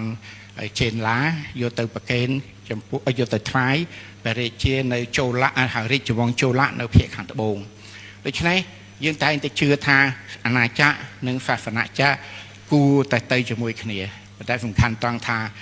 កង់មួយណាដើរលឿនជាងកង់មួយណាស្ពឹកជាងកង់មួយណាអានឹងគឺជារឿងដែលយើងត្រូវរៀបចំខ្លួនជាទូទៅខ្ញុំថាសូមត្រឡប់ក្រោយវិញបញ្ជាក់អំពីរឿងអន្ទាក់បាទចប់ហើយបាទអន្ទាក់ទាំងនេះគឺថាពេលដែលព្រះពុទ្ធអង្គលោកបញ្ជូលមនុស្សទៅពពុះទៅឲ្យសម្ដែងធម៌ហ្នឹងលោកផុតទៅរួចពីអន្ទាក់ហើយតែវាសំខាន់ត្រង់ថាសប្តាហ៍ថ្ងៃហ្នឹងពួកយើងបានរួចពីអន្ទាក់ហើយឬនៅដូចខ្ញុំកណាហ្នឹងព្រោះថាវាជាប់អន្ទាក់ហើយបានធ្លាក់មកដល់ជាប្រសពសប្តាហ៍ថ្ងៃហើយប្រគុណម្ចាស់គង់តែនឹងចាប់អន្ទាក់ថ្ងៃណាមួយអន្ទាក់ហ្នឹងមាន2យ៉ាងអន្ទាក់ទេវតាហើយអន្ទាក់មនុស្សអន្ទាក់មនុស្សគឺមនុស្សធម្មតាទេវតាមាន2សមតិទេវតានឹងទេវតាដែលកំណើតឧបតាតិកៈជួនកាលមិនចប់ទេអន្ទាក់មនុស្សសាមញ្ញតែទៅចប់អន្ទាក់អ្នកមានទេវតាអ្នកមានសាសនមន្ត្រីហ្នឹងទៅចប់អន្ទាក់រួចពីអន្ទាក់មនុស្សទៅចប់អន្ទាក់ទេវតាខ្ញុំកណាកាលហ្នឹងមិនដឹងចប់អន្ទាក់អីដែររៀងភ្លេចខ្ញុំចាស់ប៉ុន្តែចប់អន្ទាក់ហើយបានវាធ្លាក់មកដល់សប្តាហ៍ថ្ងៃនេះគាត់ចង់ប្រកេនព្រះអង្គថាក្នុងឋានៈយើងជាព្រះសង្ឃយើងអត់មានតន់រួចពីអន្ទាក់ដោយព្រះពុទ្ធនិងអរហន្តទាំងអស់នោះទេតើយើងនឹងធ្វើយ៉ាងម៉េចដើម្បីកុំឲ្យអន្ទាក់នឹងវាជាប់ពេកឬក៏យើងអាចរើខ្លួនបានយ៉ាងម៉េចខ្លះដើម្បីឲ្យគេឃើញថា ប្រហ្វង់ពិតមែនតែលោកនៅចប់អន្ទាក់មែនតែលោកព្យាយាមនឹងរើចាអន្ទាក់ទាំង5មានសម្ដែងនៅក្នុងអរហន្តវៈបេដកភៈហ្វាម3ទំព័រ174គឺអន្ទាក់គឺការចប់ក្នុងរូបស្អាតអន្ទាក់ចប់ក្នុងវេទនាការសោយអារម្មណ៍ល្អអន្ទាក់ចប់ក្នុងសញ្ញាអន្ទាក់ចប់នៅក្នុងសង្ខារនៅក្នុងវិញ្ញាណណាំចាស់តែចប់អន្ទាក់ឲ្យដោយរូបនៅក្នុងនេះអញ្ចឹងដែលខាងមន្ត្រីក្រសួងបរិស្ថានចុះទៅធ្វើគឺថាតែងតែជាប់នៅអន្ទាក់ទាំងអស់នោះហើយទទួលនៅមរណភាពហើយក្រុមរបស់យើងជាព្រះសង្ឃដែលធ្វើកិច្ចការទាំងអស់នេះតែជាប់អន្ទាក់ហើយមរណភាពគឺហ្វឹកណាមចាស់ដូច្នេះបានព្រះពុទ្ធអង្គលោកប្រាប់ថា fel សមាធិបញ្ញានេះគឺជារឿងមួយដែលសំខាន់ដើម្បីកម្ចាត់ចោលនៅអន្ទាក់ទាំងអស់នោះកុំឲ្យនៅជាប់នឹងខ្លួនប្រាណយើងណាមចាស់នេះគឺជាអ្វីដែលទីបញ្ចប់នៃ slide ខ្ញុំកណាចង់ប្រកេននៅបទពិសោធន៍ថាពួកយើងភាគច្រើនដល់តែពេលធ្វើការអភិវឌ្ឍទៅចេះតែនឹកទៅខ្លួនឯងនឹងវាក្រាន់បើអញជួយសង្គមណាមចាស់ភ្លេចទី1ភ្លេចមិនបានអានេះគឺរឿងខ្ជិលមនីចន្ទានឹងមុនគេណាមចាស់កាលនៅបួសអាងថាលោកតាខ្ញុំកណារវល់សបិនចែកនៅឆាន់ផងហើយចេះតែធ្វើនេះធ្វើនោះធ្វើនោះទៅខ្លួនឯងអត់ទៅបិណ្ឌបាតម្ល៉េះឥឡូវក៏ដូចគ្នាខ្ញុំកណាចង់កាន់ថាគុណចាស់រស់ដោយកម្លាំងស្មងនេះជារឿងសំខាន់បំផុតរឿងមួយដែលខ្ញុំកណាឃើញទោសពីនឹងនៅពេលដែលខ្ញុំចាស់ចុះពួកអស់នឹងអញជួយវាសន្ធឹកហេតុអីវត្តដៃយកអីមកឲ្យអញឆាន់អញ្ចឹងបានកូនចាស់ណាគេហ៊ានយកឆាន់ទីគុណឲ្យទីគុណឆាន់តែថាទីគុណមិនឆាន់ទេប្រហុកប្រហាំងអីអញ្ចឹងនោះគេរត់តែឆាន់តែសាច់ជ្រូកសាច់អីអញ្ចឹងអញចង់ប្រហុកដឹងតែអត់ទៅរហូតណានេះគឺជាទោសមួយនៃការដែលភ្លេចខ្លួនទៅបិណ្ឌបាតពួកបិណ្ឌបាតនេះជារឿងមួយដែលសំខាន់យ៉ាងហើយណាស់បង្ហាញអំពីការដែលយើងអនុវត្តមួយនៅក្នុងចំណោម4ទាំងអស់មិនមានទេអង្គុយក្រោមដើមឈើតាមអីចំណុចទី2ដែលសំខាន់ចង់ប្រកេនព្រះអង្គជាបទពិសោធន៍គឺសប្តាហ៍ថ្ងៃនេះពួកយើងនាំគ្នាខ្វះសមាធិច្រើនណាស់ទៀតនាំគ្នាធ្វើ fel នាំគ្នាធ្វើអីគ្រប់មិនគ្រប់នឹងរឿងផ្សេងមួយទៀតតែការធ្វើសមាធិនេះគឺជាការតាក់ទាញពុទ្ធបរិស័ទទីការបង្ហាញថាអន្ទាក់ទី2របស់យើងកំពុងតែយើងរើបំរាស់តាក់ទី1គឺ fel តាក់ទី2សមាធិហើយអន្ទាក់ទី3គឺបញ្ញាឬវិបស្សនាដូច្នេះការបិណ្ឌបាតនេះមួយការធ្វើសមាធិនេះ2ហើយនឹងការធ្វើនៅabout foot fel អីជាដើមទាំងអស់នេះគឺជារឿងមួយសំខាន់ថ្ងៃមុនខ្ញុំកណាទៅប្រទេសមានជ័យសួរថាវត្តណាខ្លះធ្វើ about foot fel វត្តមួយខេត្តហ្នឹងដូចមានមួយលើកដៃឡើងថាបានធ្វើនៅ about foot fel រៀងរាល់15ថ្ងៃឬមួយខែអីម្ដងទៀតនេះគឺជារឿងមួយដែលយើងរវល់ធ្វើការឲ្យតញោមពេកទៅយើងភ្លេចខ្លួនយើងគុណចាស់បច្ចុប្បន្នសញ្ជាតិមិញថាយូរទៅដណ្ដើមប៉ូលីពូតពីប្រសក់យកមកអស់ណាអានេះគឺជារឿងពេទ្យអាប៉ូលីពូតរបស់ខ្ញុំកណាដែលគុណយកចង់អស់ហើយឥឡូវហ្នឹងណាអស់ប៉ុណ្្នឹងហើយគុណចាស់សូមថ្លែងសាធុអំណរគុណសូមស្មាទោសឯងគុំជប់សម្ដេចកាលណាចង់បបពិសោធន៍ថាទី1សូមព្យាយាមមុនបិណ្ឌបាតខ្ញុំលើដែលគុណយ៉នសញ្ជាតិតែងតែប្រាប់ព្រះអង្គឲ្យទៅបិណ្ឌបាតហើយឲ្យដោះស្បែកជើងអាហ្នឹងគឺរឿងមួយទី2សមាធិហើយទី3គឺការធ្វើបោផុតបាញ់មិញនេះទៅការញ៉ាយ៉ាដោយផ្ទាល់ខ្លួនឯងឃើញមួយអង្គណានោះស្លៀកស្បង់អង្គសាក់ឲ្យស្ពាយចពោចេញពីកម្ពុជាយ៉ាងណាដើរចេញមកក្រៅមកគុណចាស់នឹងយ៉ាប់មែនទេហើយគុណចាស់យ៉ាប់មែនទេអង្គណាមកឬមិនមកមិនដឹងទេប៉ុន្តែហ្វឹងនៅកម្ពុជាយ៉ាងណាគុណចាស់កន្លែងគេប៉ុណ្ណាប៉ុណ្ណីឲ្យលីចពោមួយមកដឹងចេញក្រៅអានឹងអន្ទាក់ទី1ដែលគុណអាអន្ទាក់ទី1ហ្នឹងតែធ្វើមិនល្អគេមើលឃើញអូស្រេចបាត់ហើយបាត់ទេណាចាស់ណាសូមអរគុណអរគុណណាចាស់អរគុណលោកគ្រូធម្មបណ្ឌិតហេមនីចន្ទាដែលបានបរិយាយក្បោះក្បាយមិនថែមភ្ជាប់ទាំងទស្សនវិជ្ជាជីវិតទាំងអំពីដំណើរប្រព្រឹត្តទៅរបស់ពុទ្ធសាសនាក៏ដូចជាកិច្ចការសង្គមភ្ជាប់គ្នាមែនទែនហើយជក់គួរចាប់អារម្មណ៍ខ្លាំងកណ្ដាលចាស់ចឹងយើងមានពេល1ម៉ោងគត់ពីម៉ោងនេះទៅគឺម៉ោង2ដល់ម៉ោង3បានបញ្ចប់នៃកិច្ចពិភាក្សាពេញអង្គនេះកណ្ដាលម្ចាស់ទូលបង្គំខ្ញុំកណ្ដាលម្ចាស់សូមរដ្ឋនានិមន្តប្រគុណម្ចាស់ខាងក្រោយមានអ្វីដែលជាសំណួរតេតិនទៅនឹងពុទ្ធសាសនានិងកិច្ចការសង្គមព្រោះបើយើងមើលទៅដោយកណ្ដាលទូលប្រគិនខាងដើមថាវាហាក់ធំប៉ិនយើងច្បាច់ជ្រុងណាទេ យើងមើលឃើញនេះមានន័យថាវគ្គមិននិងព្រះវគ្គមិនរំលេងពីខាងដើម4ព្រះអង្គអ្នកនេះយើងឃើញមិនឆ្ងាយពីមនុស្សទេអញ្ចឹងពុទ្ធសាសនានៅមិនឆ្ងាយទេគឺនៅជាមួយយើងនៅជាមួយមនុស្សនៅជាមួយបរិស័ទនៅជាមួយអ្នកជុំវិញយើងមិនមែនត្រាស់ដឹងនៅខាងក្រៅទេគណៈម្ចាស់អញ្ចឹងមានសំណួរទេគណៈសូមអរតនានិមន្តគណៈម្ចាស់សូមនិមន្តគណៈលើកប្រហោះចោះហើយក្រុមការងារនឹងមានម៉ៃដើម្បីទៅប្រគិនគណៈម្ចាស់មុនគុំទើសតាក់បតីគណៈម្ចាស់មានច្រើនជ្រុងទាំងពីថាតាធ្វើម៉េចឲ្យកិច្ចការដល់ហើយធ្វើម៉េចរវាងការទទួលនិងការផ្ដល់ឲ្យយ៉ាងម៉េចពីរនឹងត្រូវយ៉ាងម៉េចណាអញ្ចឹងសូមនិមន្តគណៈម្ចាស់មានទេគណៈម្ចាស់បងសមូនមានខាងក្រោយសម្លាញ់ណាមុនសូមក្រាបថ្វាយបង្គំសម្ដេចព្រះមហាសមេធាធិបតីជាអម្ចាស់ប្រកាសណាគ្រប់ព្រះអង្គបានពរឯកឧត្តមអស់លោកអរព្រះគុណចំពោះព្រះវេគ្មិននិងវេគ្មិនដែលបានផ្ដល់ពុទ្ធិនិយាយអំពីអង្គការមនុស្សធម៌ខ្ញុំកណាមានសំណួរមួយទៀតនៅប្រទេសដូចជាទៅអាមេរិកទៅបារាំងអីកាលណាយើងឮថាញោមយើងឈប់កាន់ពុទ្ធសាសនាមានអារម្មណ៍ថាដូចវត្តនឹងរហោឋានដែលឡែកនៅក្នុងប្រទេសកម្ពុជាយើងនេះសាសនាខ្លះគេដើរចែកទៅស្ករក្របក៏អាចយកពុទ្ធបរិស័ទយើងបានដែរកណាចង់សួរព្រះអង្គដែលជាប្រធានអង្គការតាមមើលសកម្មភាពរបស់លោកម្ចាស់ធ្វើខ្លាំងទៀតតាំងពីនៅក្រៅគុករហូតដល់ចូលក្នុងគុកទៀតណាធ្វើតើឥទ្ធិពលរបស់បកូនណាចូលទៅក្នុងជីវិតរបស់បរិស័ទយើងកណាមើលសកម្មភាពនឹងអស្ចារ្យខ្លាំងហើយតាមពិសោធន៍របស់បកូនណាតើកាលដែលព្រះអង្គចូលទៅក្នុងជីវិតរបស់បរិស័ទក្នុងភាវៈជាអ្នកបួសនឹងមានឥទ្ធិពលអ្វីខ្លះដែលផ្ដល់នូវភាពកក់ក្ដៅនិងការបដិបត្តិជាទីពឹងទីរលឹកថាវត្តអារាមនឹងពិតជាមានប្រយោជន៍អញ្ចឹងមែនតាមរយៈអង្គការមនុស្សធម៌របស់ព្រះអង្គឬក៏មិនមានឥទ្ធិពលអីប្រមាណទេក៏ធ្វើម៉ាអញ្ចឹងទៅឬក៏យ៉ាងម៉េចទៀតមើលព្រះអង្គសូមសួរព្រះបញ្ញាមនីញាណទៀតសូមអរគុណទៀតអរគុណចាស់សាធុណាដល់ពេលសំណួររបស់សម្ដេចធំអញ្ចឹងនឹងឆ្លើយមិនទេវាទៅភ័យបាត់កណា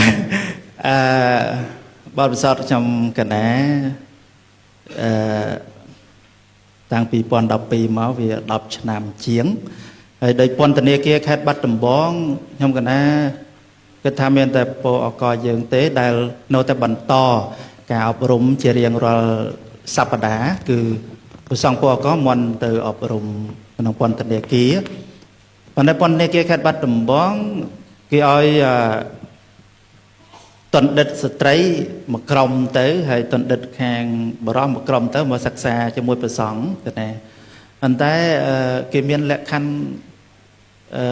តឹងរឹងមែនទែនអត់អាចយកអីទៅបានទេកណារូបភាពខ្ញុំកណាថតបានខ្លះនេះតាំងពីដំបូងដែលណូតរៀងធូរឡើយគេអាចថតអីបានប៉ុន្តែឥឡូវនេះគឺមិនអាចថតអីបានទេហើយជាបទពិសោធន៍ខ្ញុំកណាគិតទៅខ្ញុំកណាគិតថាក្នុងភាពជាប្រសង់បានបំពេញតួនាទីហើយជាអ្វីដែលខ្ញុំកណាគិតថាជាការសងគុណសាសនាអ្វីបាត់ថាมันបានអីធំដុំច្រើនប៉ុន្តែក្នុងរូបភាពជាប្រសង់ដែលអាចគិតថាជួយសង្គមបានខ្លះហើយនឹងផ្នែកអប់រំអីជាដើមដោយខាងពន្ធនាគារអីអញ្ចឹងប្រសង់ដែលលោកចូលទៅដល់ក្នុងពន្ធនាគារជួបទណ្ឌិតអីអញ្ចឹងគឺគាត់សប្បាយចិត្តមែនទែនណាគាត់សប្បាយចិត្តហើយគាត់ត្រេកអរគាត់រីករាយគាត់កក់ក្ដៅ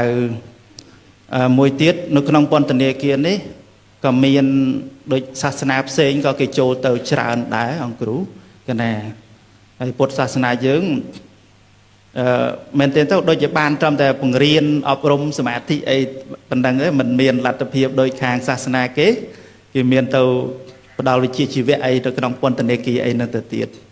អញ្ចឹងដូចអង្គគ្រូលើកដាច់លើកឡើងមិញអញ្ចឹងគឺថាពេលខ្លះគឺយើងឃើញថាដូចនៅអឺរ៉ុបអីពេលខ្លះដូចថាវត្តអីអត់មានអ្នកគោរពអីឬក៏ខាងសាសនាផ្សេងអីក៏ដូចអ្នកកាន់មិនសូវមានរាល់ថ្ងៃគឺណាដោយវិហារគ្រឹះអីពេលខ្លះនៅខាងគេមិនសូវមានទៅដែរគឺណាហើយនៅខាងយើងនេះគឺនៅឡើយទេកិច្ចបដិបត្តិពុទ្ធសាសនាអីក៏នៅមមតំនៅឡើយប៉ុន្តែយើងក៏ត្រូវគិតគូរផងដែរគឺណាខ្ញុំកណាមើលឃើញជាក់ស្ដែងរាល់ថ្ងៃនេះដោយវិស័យអប់រំការចោះទៅជួបនឹងពុទ្ធបរិស័ទក្តីការមើលឃើញរបស់មនុស្សខុសគ្នាដូចយើងមើលឃើញអំពីតម្លៃនៃវត្តអារាមតម្លៃនៃព្រះសង្ឃ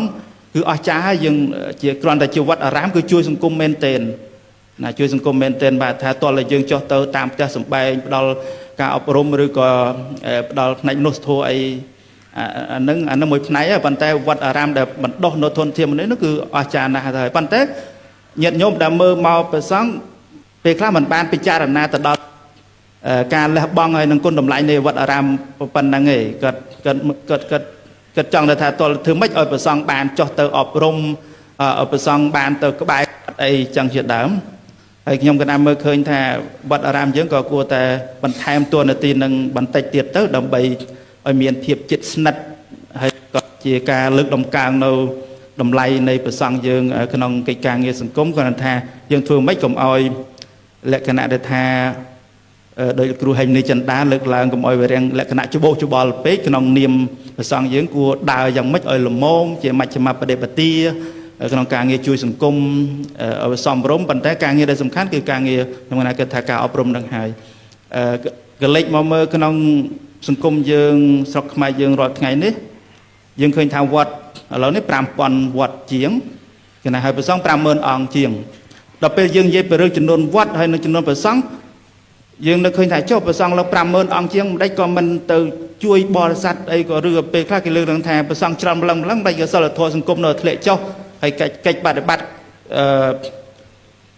ពុទ្ធសាសនាឬក៏សិលធម៌សង្គមមិនបានល្អហើយព្រះសង្ឃ50000អង្គជាងនឹងទៅណាធ្វើអីកន្លែងនេះអង្គគ្រូគ្រប់អង្គគិតយ៉ាងម៉េចមែនទែនទៅគណៈគិតថាការមើលពីជ្រុងខាងក្រៅមកក្នុងសង្គមពុទ្ធសាសនាគេឃើញថាឲ្យតែបួសជាសង្ឃគឺមានសមត្ថភាពឲ្យបួសជាសង្ឃគឺចេះដឹងហើយឲ្យតែបួសជាព្រះសង្ឃគឺថាគ្រប់ជ្រុងជ្រោយទៅតែម្ដងតាមពិតយើងអត់ទេមិនចឹងអង្គគ្រូគ្រប់អង្គគឺយើងអ្នកបួសរាល់ថ្ងៃអ្នកបួសហើយនឹងអ្នកបួសគឺនៅក្មេងៗនៅឡើយហើយមួយទៀតយើងប្រសង់អ្នកបួសដោយច្រើនគឺនៅរៀនរាល់ថ្ងៃនៅរៀនផងហើយនឹងកិច្ចបដិបត្តិគ្រប់គ្រងអីទៅផងបានន័យថារាល់ថ្ងៃគឺនៅពង្រឹងខ្លួនឯងនៅពង្រឹងខ្លួនឯងថាបានផ្នែកសាសនាខ្លួនឯងមិនសូវបានផ្ដល់ឲ្យប្រមាណទៅទេនេះខ្ញុំកណានិយាយក្នុងន័យដែលគេមើលមកក្នុងប្រសង់យើងណាកណាដូចរឿងកិច្ចការងារសង្គមការអប់រំអីនេះបើស្ថិតិមកទូទាំងប្រទេសយើងក៏មានតិចដែរមិនដាច់ម្ចាស់ប្រសង់ដែលផ្នែកអង្គការអីក៏នៅតិចនៅឡើយទេដែលក៏គួរប្រសង់ព្រះមន្ត្រីសង្ឃគ្រប់អង្គគួរធ្វើយ៉ាងម៉េចដើម្បីធ្វើកិច្ចការងារនេះបន្ថែមទៀតជាពិសេសគឺដោយសម្ដេចលើកឡើងអញ្ចឹងគឺបរិស័ទយើងចង់បានភាពកក់ក្ដៅហើយមួយទៀតធ្វើយ៉ាងម៉េចឲ្យផ្សារភ្ជាប់ទៅនឹងបរិស័ទរបស់យើងហើយដោយសាសនាគេពេលខ្លះក៏ដាច់លើកឡើងក៏មានស្កល់គ្រាប់មានអីតិចតួចអីប៉ុណ្ណឹងក៏គេអាចចូលទៅក្បែរទៅបានប៉ុន្តែយើងគឺពេលខ្លះយើងអត់ទាន់បានគិតដល់ចំណុចហ្នឹងប្រហែលទេហើយដូចខ្ញុំលើកបន្តិចទៅពួកអកយើងរាល់ឆ្នាំរៀងរាល់ឆ្នាំគឺយើងបោះពុំសភៅសរសេរចែកទៅដល់សិស្សានុសិស្សក្រីក្រ20000ក្បាលកណាសភៅហ្នឹងជារៀងរាល់ឆ្នាំទៅណាគឺយើងតែងយកសភៅចែកក្មេងៗអីកណាខ្ញុំកណាឆ្លើយតាមវត្តពិសោធន៍ខ្លះជាស្រ័យដាច់កណាម្ចាស់សាធុកណាប្រគុណព្រះបញ្ញាមនីយានហសិង្ហៃកណាម្ចាស់រំលេចក្បោះក្បាយមែនទែនហើយលំអិតកណាជាម្ចាស់បន្តសូមរតនានិមន្តព្រះធម្មវិជារិមច័ន្ទរាកណាសូមរតនានិមន្តមានសំណួរអាចលើកជាសំណួរឡើងកណាម្ចាស់ចំពោះព្រះសហវគ្គគ្មិន នឹងវាគ្មិនកណាមុន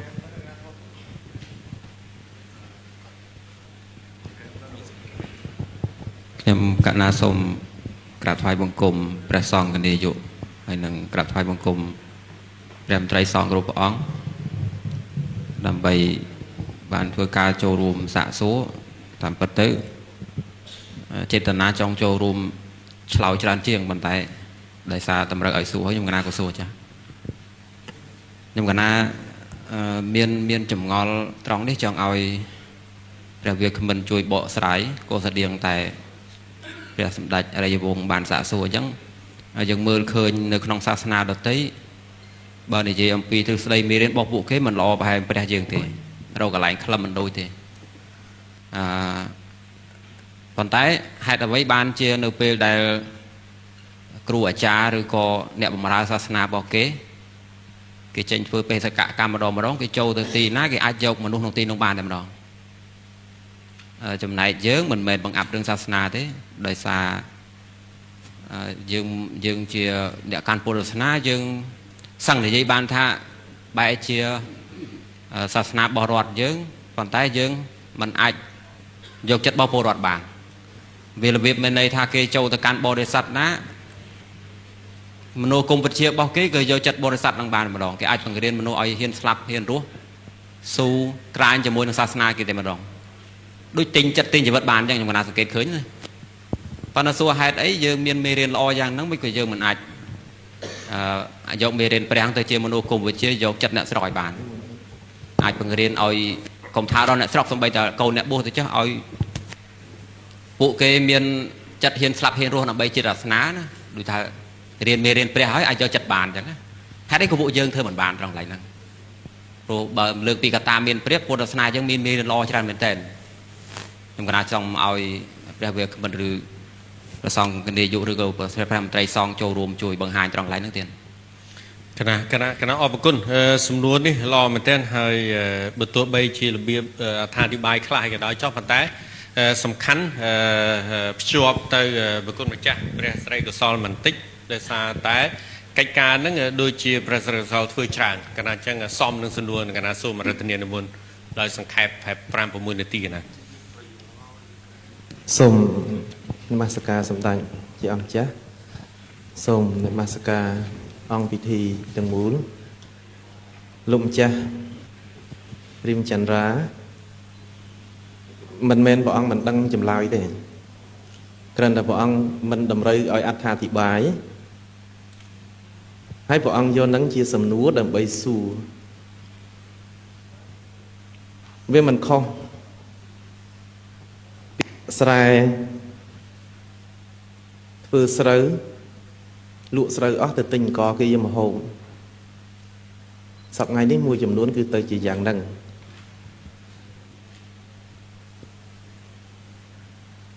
ប្រពៃណីវប្បធម៌មួយចំនួនខ្ញុំមិនណាធ្លាប់បាននិយាយច្រើនតាមនីតិយល់ដឹងសកលនិស័យជនជាតិយើងមានតំណេះមួយមិនដឹងថានឹងជាបរិបទសង្គមឬក៏ជាចរិតកំណើតមកក៏មិនដឹងប៉ុន្តែឃើញចូលចិត្តទៅផ្សារទិញមួកមកពាក់តើតើបានមួកមកពាក់ទៅវាតូចជាងក្បាលហើយមិនព្រមយកមួកនឹងឲ្យជាងសារ៉េដើម្បីឲ្យធំស្មើនឹងក្បាលទេយកកបិតចាំងក្បាលឲ្យតូចដើម្បីឲ្យត្រូវនឹងមួកនេះខ្ញុំណាឆ្លោះប្រចាំងពីវប្បធម៌ប្រពៃណីទំនៀមទម្លាប់មួយចំនួនខ្ញុំណាដឹងក្តីមកអត់ដែលឃើញណាខ្មែរយើងស្លៀកខោកបយតែប្រហែលឆ្នាំចុងក្រោយហើយក្រោយមកទៀតធ្លាប់បួស25ឆ្នាំ26ឆ្នាំនេះខ្ញុំណាចូលបួសពីឆ្នាំ95មកពីអាយុ10ឆ្នាំអត់ដែលឃើញលោកអត់កោអញ្ចើមទេឲ្យតែលោកសង្ឃកោអញ្ចើមប៉ុន្តែប្រហែលឆ្នាំចុងក្រោយនេះឃើញព្រាតលោកអត់កោអញ្ចើមដែរហើយអង្គខ្លះទុកសក់ដូចកម្មប្រមាពីសិលមិនតាន់កោម្ដងបងបានធ្លាប់ឮពាក្យគ្រូ លោកធ្លាប់ជេរស្ដីកាលបរិញ្ញានៅក្មេងលោកថាឯងស្លៀកស្បង់មិនកោសក់ឆ្លោះកញ្ចក់មិនបើកនេត្រាលោកជេរអញ្ចឹងស្លៀកស្បង់មិនកោសក់ឆ្លោះកញ្ចក់មិនបើកនេត្រាជិះតែស្ដាប់ពាក្យលោកថាមានន័យថាម៉េចដល់តែយកមកគិតមកដល់សប្តាហ៍ថ្ងៃនេះប្រៀបទៅនឹងសំណួរលោកម្ចាស់មិនមែនមកពីជនជាតិយើងមកពីយើងទេដោយសារពុទ្ធសាសនានឹងវាជាសាសនាប្រពៃណីវប្បធម៌ពីដូនពីតាដុសចាក់គ្រឹះយ៉ាងម៉មនៅក្នុងសង្គមកម្ពុជានេះតចំនួនមកហើយខ្ញុំកណាមិនដឹងរាប់ថាចំនួនណាមកទេប៉ុន្តែ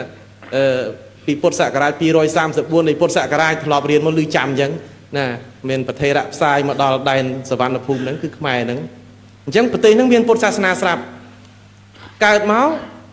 ម៉ែដឹកដៃទៅវត្តដឹងក្តីអូធំឡើងហើយបួសហើយយកទៅផ្ញើលោកបួសទៅបរៀនទៅរហូតដល់ទៅការបរៀននឹងគ្រូវាយដំស្ដីថាសពគ្រប់ប្រការតម្រាំចេះអជាយថាហ្នឹងបាននឹកឃើញណែសម្ដេចប្រពន្ធរដ្ឋមនីបដៅអប់រំកូនសិស្សលោកអីរបៀបបុរាណអញ្ចឹងខ្ញុំក៏នឹកឃើញខ្លួនឯងដែលនៅក្មេងហ្នឹងរៀនអញ្ចឹងបានវាចេះអជាយថាដល់សប្តាហ៍ថ្ងៃហ្នឹងបើអត់មានគ្រូអប់រំបែបហ្នឹងទេម្លេះមិនចេះទេចេះប្រឡែងបន្លំដល់មកប្រទេសនេះខែ8ចូលភាសាដឹងគ្រប់គ្នាដឹងថាអូខែហ្នឹងប្រសងចូលភាសាគេអត់ការទេអ្នកណាការគេថាខុសខែ9កាន់បិណ្ឌហើយនាំគ្នាទៅវត្តខែ10កឋិនហើយនាំគ្នារៀបចំធ្វើបុណ្យកឋិនខែ4ចូលឆ្នាំហើយនាំគ្នាទៅវត្តទៅរំទៅច្រៀងទៅលេងប្រត់ចោលអង្គុញលាក់កសែងអីនឹងវត្តប្រពៃណីហ្នឹងវានៅក្នុងបេះដូងមនុស្សហ្នឹងនាំគ្នាកាន់អញ្ចឹងរបៀបហ្នឹងជាធម្មតាទៅរហូតដល់គិតថាអានឹងជារបស់ខ្លួនទៅហើយម្ល៉េះហើយការយកចិត្តទុកដាក់ខ្លះទៅជាការធ្វេសប្រហែសបានព្រះអង្គលោកផ្ដាំថាធ្វើអីកុំឲ្យប្រមាថកុំឲ្យធ្វេសប្រហែសគិតថាអានឹងវាទៅណាទេវប្បធម៌នឹងប្រពៃណីនឹងទំនៀមទម្លាប់នឹងពុទ្ធឱវាទនឹងសាសនានឹងមិនរលំទៅណាទេបើនៅបាត់តវងឈប់កាន់ក៏អ្នកសៀមរាបគេកាន់បើអ្នកសៀមរាបឈប់កាន់ក៏អ្នកភ្នំពេញកាន់អ្នកភ្នំពេញឈប់ក៏អ្នកកពតនៅកាន់ឧទាហរណ៍អញ្ចឹងខ្ញុំណាឧទាហរណ៍ទេ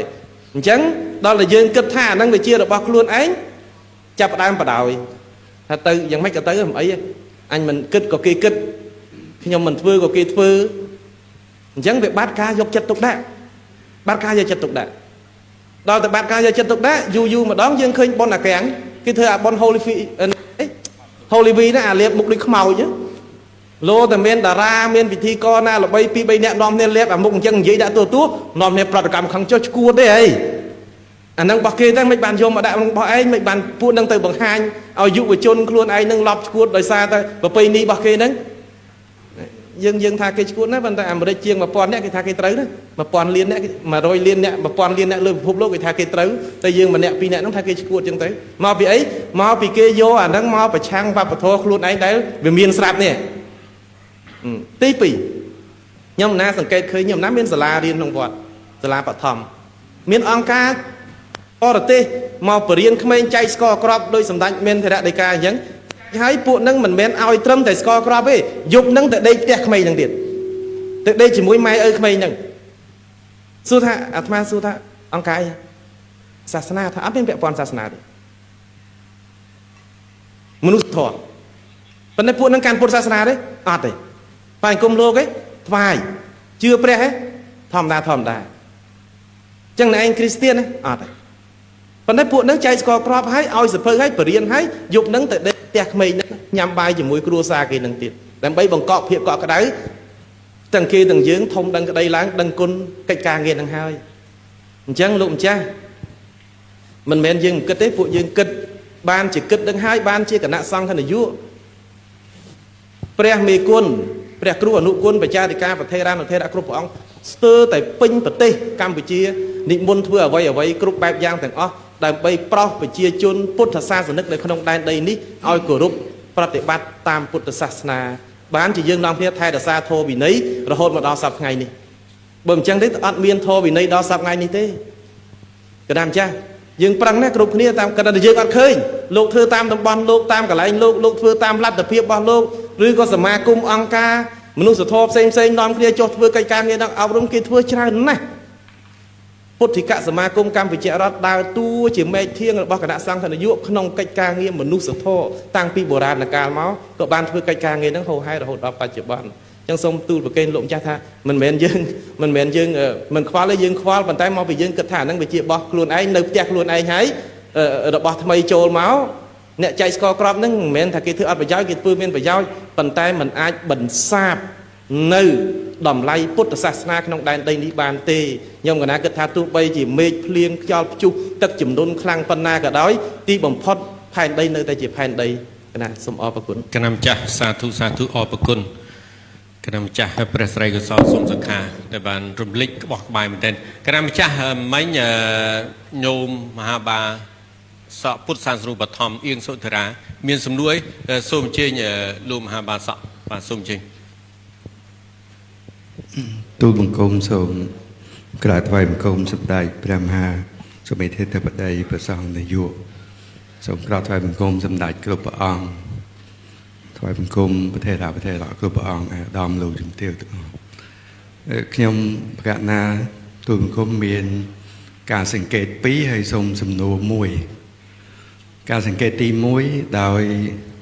ទូលបង្គំខ្ញុំកណាជាមួយបងធម្មតាហេមនិចិន្តា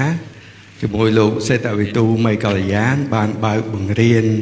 អាជីវកម្មសមាមាត្រហើយអ្នកមករៀនហ្នឹងគឺអ្នករស់ស៊ីមានធំមានតូចហើយកាលពីថ្ងៃទី15នេះបានសម្ដេចយាងជាអ្នកជាអធិបតីបកុលសក្ខីបត្រអ្នកទាំងអស់ហ្នឹងអត់ចេះធម្មៈទេអត់ចេះពាក្យធម៌អីទេពាក្យថាសទ្ធាពាក្យថាសិលពាក្យថាអោតបៈពាក្យថាហិរិពាក្យថាភោគសុខអីហ្នឹងមិនចេះទេក្រោយពីបង្រៀនពុទ្ធវចនៈទៅពួកគាត់យល់ក្រោយពីគាត់យល់គាត់យកទៅអនុវត្តនៅក្នុងអាជីវកម្មរបស់គាត់បានប្រសើរជាងមុនគឺមានសេចក្តីសុខជាងមុនដោយសារគាត់យល់អំពីពុទ្ធវចនៈទូលបង្គំយល់ថាបើសិនជាឲ្យម្នាក់យល់ពុទ្ធវចនៈបានច្បាស់គេនឹងជឿជាក់ហើយគេនឹងអនុវត្តតាមប៉ុន្តែបច្ចុប្បន្ននេះមានមនុស្សច្រើនណាស់ដែលតវ៉ាថាពេលដែលនិយាយរឿងពាក្យសទ្ធាហ្នឹងមិននិយាយពាក្យខ្មែរទៅពេលនិយាយពាក្យអោតបៈហ្នឹងមិនគុំនិយាយពាក្យខ្មែរទៅនិយាយហេរិហ្នឹងមិនគុំនិយាយពាក្យខ្មែរទៅមិនគុំនិយាយខ្មែរទៅវាស្រួលស្ដាប់ថាខ្ញុំទូលបង្គំថាពាក្យទាំងអស់ហ្នឹងបកប្រែបានមិនដែលពេលបកប្រែដូចទឹកមួយកំប៉ុងអញ្ចឹងហើយពាក្យទាំងអស់ហ្នឹងដូចទឹកមួយសមុទ្រអញ្ចឹងมันអាចបកឲ្យអស់បានទេឥឡូវគេយល់ហើយគេយកទៅអនុវត្តទៅមានតកែធំបានជោគជ័យដោយសារគេយល់នេះការសង្កេតទី1ការសង្កេតទី2ចេញពីក្នុងពន្ធនាគារទូលបង្គំបានទៅចូលមើលនៅពន្ធនាគារហ្នឹងសួរអ្នកគ្រប់គ្រងហ្នឹងសួរចុះសួរឡើងជាសេចក្តីសន្និដ្ឋានមានតែ5ទេគឺមានពាក់ព័ន្ធនឹងសិល5ហ្នឹងឯងបើមិនសម្លាប់ទេជាប់គុកគឺលួចបើមិនលួចទេខុសក្នុងកាមបើមិនអញ្ចឹងទេភូតកុហកតាមអនឡាញអីហ្នឹងហើយនឹងផឹកស្រាសវឹងគ្រឿងញៀនច្រើនជាងគេទូលបង្គំសង្កេតឃើញអញ្ចឹងគិតថាបើសិនជាធម្មទេសនាឬក៏ការងារសង្គមរបស់ព្រះសង្ឃយើងបានឆ្ពោះទៅចំ5ចំណុចហ្នឹងប្រហែលជាអាចថយខ្លះការសង្កេតទី2ហើយសំណូមពរទី3គឺសំណូមពរពីអ្នកគ្រប់គ្រងពន្ធនាគារតែម្ដងមកទូលបង្គំថាចង់ឲ្យមានសមាធិចង់ឲ្យមានការអប់រំចិត្តព្រោះចង់ឲ្យពួកគាត់ចេញទៅមិនចង់ឲ្យត្រឡប់មកវិញទេថាតើសមាធិនិងអប់រំចិត្តហ្នឹងសួរមកខ្ញុំទូលបង្គំកណ្ណាថាចុះឥឡូវឲ្យខ្ញុំទូលបង្គំកណ្ណាទៅសួរស្ថាប័នណានៅស្ថាប័នប្រសងយើងដើម្បីថាឥឡូវតាក់ទងទៅបានទៅអប់រំនៅក្នុងពន្ធនាគារហ្នឹងជាពិសេសនៅក្នុងពន្ធនាគារព្រៃសងតែម្ដងដែលខ្ញុំទូលបង្គំទៅថ្មីហ្នឹងសូមអរគុណអរគុណយ៉ាងជ្រាលជ្រៅចំពោះមតិយោបល់ក៏ដូចជាសំណួរសំណុំពរពីសំណាក់លោកបាសកមហាបាសិកាពុទ្ធសាសនូបត្ថម្ភអៀងសុធរាមានសំណួរទេមិនដូចឃើញលើប្រហោះមួយព្រះអង្គគណៈម្ចាស់សូមរតនាកណ្ដាលមុនហើយចាំសរុបទូលព្រះបង្គំព្រះបល័តគុណខេត្តព្រះវិហារមកវិវត្តពោ5000ដើមក្រាបទូលសូមបង្គំទូលថ្វាយសម្ដេចជាអម្ចាស់និងអង្គពិធីទាំងមូលអង្គសន្និបាតទាំងមូលអំពីព្រះវិហារនៅក្នុងប្រទេសកម្ពុជា មានវិហារសាសនាទាំងអស់តើមានវិហារណាខ្លះដែលគេដឹកអង្គដឹកបាយសម្លមហូបប្រកាសគ្រប់បែបយ៉ាងចូលទៅវិហារបូជាចំពោះអ្នកបួសក្នុងសាសនានោះដោយវិហារព្រះពុទ្ធសាសនាដែរឬទេទី1ទី2ទៀតបង្គំទូលសួរថាសូមលើកទឹកបតីនិងគាំទ្រពេញទំហឹងនៅទឹកបតីរបស់សម្ដេចព្រមទាំងមន្ត្រីសង្ឃគ្រប់ទាំងអស់ដែលបានលើកប្រធមវាគ្មិនគ្រប់រូបគ្រប់ព្រះអង្គទាំងអស់ពីរសក្បោះក្បាយអស្ចារ្យពិសេសប៉ុន្តែទូលព្រះបង្គំចង់បង្គំទូលទៀតថាសួរទៀតថាលើសពីនេះតើមានយុទ្ធសាស្ត្រវិធីសាស្ត្រសកម្មភាពរូបភាពណាខ្លះដែលជាគ្រឿងការពារនិងធានាឲ្យបាននៅជំនឿព្រះពុទ្ធសាសនានៅក្នុងប្រទេសកម្ពុជាដែលជាសាសនារបស់រដ្ឋនេះទូលព្រះបង្គំបានលើកឡើងមកសូមថ្វាយប្រគេនអង្គពិធីទាំងមូលដើម្បីជួយបង្ហាញផ្លូវដល់ទូលព្រះបង្គំក៏ដូចជាពុទ្ធសាសនិកដែលកំពុងជ្រះថ្លានៅក្នុងព្រះពុទ្ធសាសនាសូមអរព្រះរាជករណាគុណថ្វាយព្រះពរគណៈម្ចាស់សាធុគណៈអរគុណជាអ្នកបកាចំពោះសំណួរពីប្រគុណម្ចាស់មុនពីខែព្រះវិហារហើយក្នុងនេះសរុបមកវិញសិនមុននឹងតសំណួរតទៅទៀតដើម្បីកុំឲ្យភាំងនឹងសំណួរហើយក៏ប្រគេនទៅព្រះវគ្គមិនកិត្តិយសនៅលើវេទិកានោះដំបូងឡើយគឺភ្ជាប់ទៅនឹងស្រ័យចម្ងល់របស់ឧបាសកមហាបាសកអៀងសុធរាជមុនសិនតេតិនទៅនឹងការប្រើប្រាស់ថាតើពាក្យសម្រាយយ៉ាងម៉េចដើម្បីឲ្យប្រធរនឹងចូលដល់បេះដូងប្រជាបរតបរិស័ទរបស់ខ្លួនគណៈម្ចាស់សូមប្រគេនទៅព្រះបញ្ញាមនីញៀនហសិង្ហៃតែម្ដងព្រោះព្រះអង្គជំនាញផ្នែកសាសនាមួយផ្នែកដែរហើយក៏ជាទីប្រឹក្សារាជរដ្ឋសភាកម្ពុជាគណៈសូមរដ្ឋធានាដោយសង្ខេបគណៈសង្ខេបមែនទេទៅបើយើងនិយាយពុទ្ធសាសនាពុទ្ធព្រះអង្គត្រង់សម្ដែងជាភាសាបាលីដូច្នេះគឺជៀសមិនផុតទេក្នុងការយកពាក្យបាលីហ្នឹងមកពន្យល់ដល់បរិស័ទរបស់យើងប៉ុន្តែគ្រាន់ថាបរិស័ទយើងគាត់នៅបញ្ហាត្រង់តែរឿងភាសាបាលីហ្នឹងតែម្ដងដើម្បីប្រសង់យើងក៏ដូចគ្នាដែរតើរៀនភាសាបាលីបានចេះហើយបើមិនបានរៀនក៏មិនចេះភាសាបាលីដែរប៉ុន្តែគ្រាន់ថាពាក្យបាលីនៅក្នុងភាសាខ្មែរយើងគឺច្រើនមែនទែនក្នុងកម្ចីពាក្យបាលីក្នុងភាសាខ្មែរហ្នឹងគឺបាលីក្នុងព្រឹកនេះគឺច្រើនណាស់ចឹងគាត់ថាពាក្យខ្លះគឺយើងស្ដាប់ទៅយើងយល់តែម្ដងដូចថាពាក្យមនុស្សអីចឹងទៅយើងស្ដាប់ទៅមនុស្សមិនបាច់សួរទៀតទេមនុស្សប៉ុន្តែពាក្យមនុស្សហ្នឹងគឺពាក្យបាលីសុទ្ធតើហើយពាក្យរាជាយើងស្ដាច់អីចឹងទៅនាយករដ្ឋមន្ត្រីអីចឹងទៅប៉ុន្តែគាត់ថាពាក្យនៅក្នុងភាសាធម៌វាមានច្រើនទៅទៀតតែយ៉ាងណាក្តីខ្ញុំគណៈអាត្មាក៏ដូចជាព្រះសង្ឃគ្រប់អង្គគិតថាវាជាបញ្ហាមែនណាសម្រាប់ពុទ្ធបរិស័ទយើងដែលធ្វើយ៉ាងម៉េចឲ្យគាត់បានយល់អំពីពុទ្ធវចនៈបានត្រឹមត្រូវដោយសិក្សាទៅតាមពុទ្ធបំណងរបស់ព្រះសម្មាសម្ពុទ្ធគឺពធហ្នឹងគឺយើងនៅប្រើប្រាស់ភាសាបាលីច្រើនមែនទែនរាល់ថ្ងៃនេះគណៈហើយដោយសារពេលខ្លះគឺយើងប្រសង់យើងក៏ដូចគ្នាដែរក្នុងការបញ្យល់ហើយក៏ដូចជាសូត្រធម៌អីនេះគឺយើងសូត្រទៅសឹងតែមិនងាយបានប្រែទៅទៀតដោយចម្រើនព្រះបរិត្តអីហ្នឹងគឺយើងចម្រើនតែបាលីសុទ្ធហើយកម្រមានសម្រាយណាមានសម្រាយអីតិចតួចទេអញ្ចឹងញាតិញោមខ្លះទៅក៏គាត់ចេះសាធុអីចឹងទៅគណៈហើយដូចសិល5អីយើងរាល់ថ្ងៃកម្រឲ្យបាលីឲ្យភាសាសម្រាយក៏បាណាតបាតាតនីទានអីអញ្ចឹងទៅហើយដល់ពេលខ្លះយើងផ្លេចដែរយើងគិតថាវាដូចញាតិញោមយល់ហើយថ្ងៃមុនប្រហែលថ្ងៃមុននេះខាងតំណាងរបស់សម្ដេចតេជោបានយកទេយធម៌ទៅខាងពួកអកខ្ញុំកណាហ្នឹងហើយក៏បានសន្តានីអីចឹងទៅហើយគាត់ក៏បានលើកឡើងថាដូចគុណគួរតែធ្វើជាវីដេអូដែលឡូតចេញជាវីដេអូហើយប៉ុន្តែមានឡូតជាអក្សរហើយមានជាបាលីឲ្យសម្រាយផងដូច đi con ao sal pana từ pata từ nia tiền ấy nứng giờ tha nhận nhôm giờ tha nè mà phòn tê anh chẳng tơ xa thụ ấy chẳng tớ vấn đề về YouTube về tụm lóp vấn đề ở dưới là toàn giòn là lại thế chẳng nhôm cái này kết tha đây chỉ ở vậy để dừng cục on cục nia từ kết thaคืออย่างนั้นดำไปพุทธวจนะบอกพระสมมาสัมพุทธบานการแต่งเงียย้อนให้จุดเชียบต่อดอลบริษัทบ่ยังปันแต่กรานท่า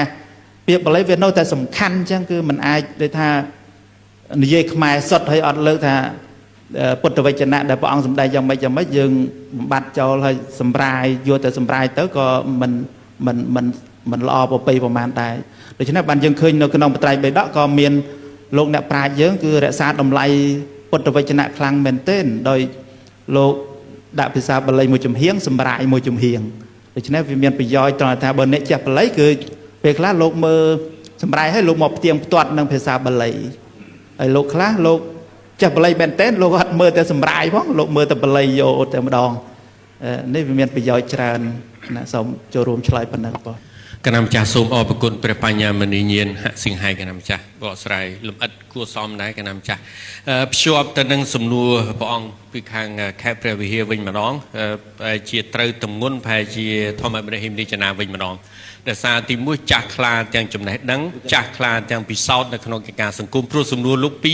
ขณะสังขารหมอเหมือนติมุยเตะตึนตะนังทัตตาเบอเปรียบจมุยวิเฮดตีวิเฮขนมตีนี่ภายสมดายยวอดเลยทัตตาเบอวอดศาสนาดตีนังกิมีนเฟื่อเบียบยังหรือก็ขบยังอย่างไรในติมุยติปีทัตตาเบียนยนตกาอย่างไรแต่ซาโลทอมาบันดัดมีปีซอดเชื่อในขนมการวัดสังคมคณะมาเห็นปลาจุกเจย์โปรคลายลูกฉลองครูโจกเจกันนำจ่าจังปลาตรำทัตตาสำรายบ้านเนี่ยทัตตาลูกทมาบันดเมียนยุนตกาอย่างไร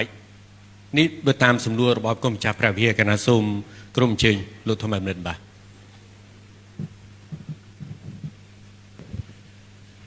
คุณจ่าฟอร์มาตีปีมาลองเตี้ยตี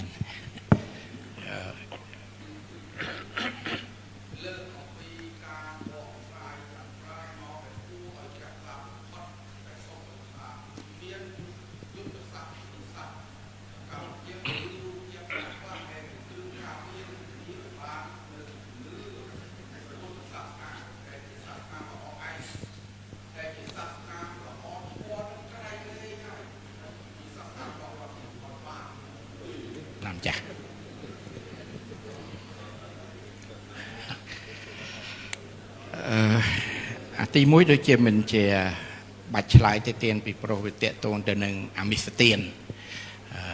โปรปกุลมาจ้าทำเมียนวัดนาคลาดักไอไววันไอโจยังไงเตียนสมโนตีมุ้ยนะ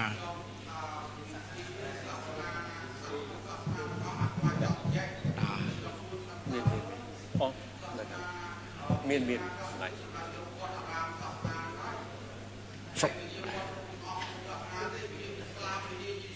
อ๋อกันนำจ้ะกันนำจ้ะ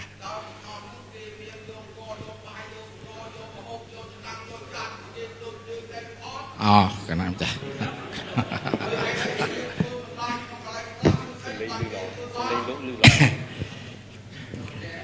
นำจ้ะเมื่อต่อกันนาแต่บูจะลงฟังทางเกฟันทำไมว่าดังชวาเมนเตนคุณจ้ะ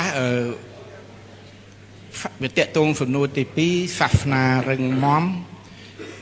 เวียมันสำคัญในเลอทานเดนาโยเอเตอเอาจรานุตีฝรั่งเยอะนี่บักเก็ตปีเรื่องขนมมวยชน้ำเกยโยมาเอาเยิงจราจะตู้เตอร์กิทรับฝักฟ้าทาขนมมาระดับจุ่มเบนไปเจจนขมายมันเนี่ยปลาลอยกะพายจะ$8สำหรับมันเนี่ยไปโย$8คนหนึ่งกัดขมายเคยเจ้าเจ้าตกแต่ประมาณแต่ดับเรียนเนี่ยก็มันติดแต่กุญจ่าอันนี้คือเจริญมุ้ยได้เกยตายโยเรื่องบอกเกยยมกนาเกิดทำมันเจสำคัญในประมาณนี้สำคัญตอนที่คุณทัดเฟยยังไม่ดำใบเอาพุทธศาสนาเยิงนึงเมียนนิรันตระเพียบมุนนึงจะดอลจากนั้นในขนมประโฟดอันปีอนากตะเพยคุณจ้าโจตขนมประไตรไปดอกรัวตะเมออนากตะเพยโฟดได้ประพุทธองโลบานเมียนบรรทุปรับอันปีเพยปรำย้างโดยเฉพาะมวยดองปรำคนปมวยโดยมีฟาร์มสับจำกัดได้ก็หาอนากตะเพยปรำนึง លោកបានមានដីកាអំពីការវិវត្តរបស់សាសនាបន្ទាប់អំពីព្រះអង្គបានត្រាស់ដឹងមកហ្នឹងហើយដែលយើងតែនិយាយថា 2500 យ៉ាងម៉េច 3000 យ៉ាងម៉េច 4000 យ៉ាងម៉េច 5000 យ៉ាងម៉េចក្នុងអនាគតភ័យសូត្រហ្នឹងលោកបានសម្ដែងអំពីភ័យដល់ពុទ្ធសាសនាភាគច្រើនលោកបន្ទោសពួកភិក្ខុអត់បន្ទោសពួកកណាទេពួកកណាមកជាប្រសក់រួចហើយកណាម្ចាស់ណាកណាម្ចាស់ហើយលោកបន្ទោសក្រុមភិក្ខុហើយបន្តទៀតលោកបន្ទោសឧបជារបស់ភិក្ខុថាមិនបានយកចិត្តទុកដាក់មើលអ្នកកភិក្ខុដែលមកបួសនឹងខ្លួននឹងឲ្យបានល្អត្រឹមត្រូវចំណុចដែលសំខាន់នៅកន្លែងខ្លះដែលលោកមានដីកាគឺជាការវិវត្តរបស់សង្គមដែលប្រសង់នៅតាមជនបទ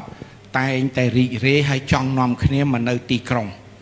មិនសូវចង់នៅជនបទទេពីព្រោះវាខ្វះខាតអីចំណុចមួយទៀតលោកបានមានដីកាថាប្រសង់របស់យើងនឹងមិនសូវនៅពេលដែលនិយាយទេសនាអីមិនសូវលើកមិនសូវអះអាងអំពីគម្ពីរបត្រៃបិដកទេមិនខុសអីពីឥឡូវទេប្រគុណម្ចាស់យើងសប្តាហ៍ខ្លះពេកច្រើនអារីស្តូតសូក្រាតណាម្ចាស់ដេកាតអីចឹងទៅហ្វតទៅអ្នកប្រាជ្ញខាងគេដើម្បីបង្ហាញថាអាត្មានេះបានរៀនទៅដល់ philosophy នៅបច្ចឹមប្រទេសព្រះពុទ្ធអង្គបានសម្ដែងអំពីអនាគតភ័យនេះច្បាស់លាស់ណាស់អំពីប្រសង់ដែលឈប់យកនៅពុទ្ធវចនៈរបស់ខ្លួនឯងហ្នឹងមកសម្ដែងហើយទៅយករបស់គេយកមកសម្ដែងធ្វើឲ្យមានការច្រឡូកច្រឡំ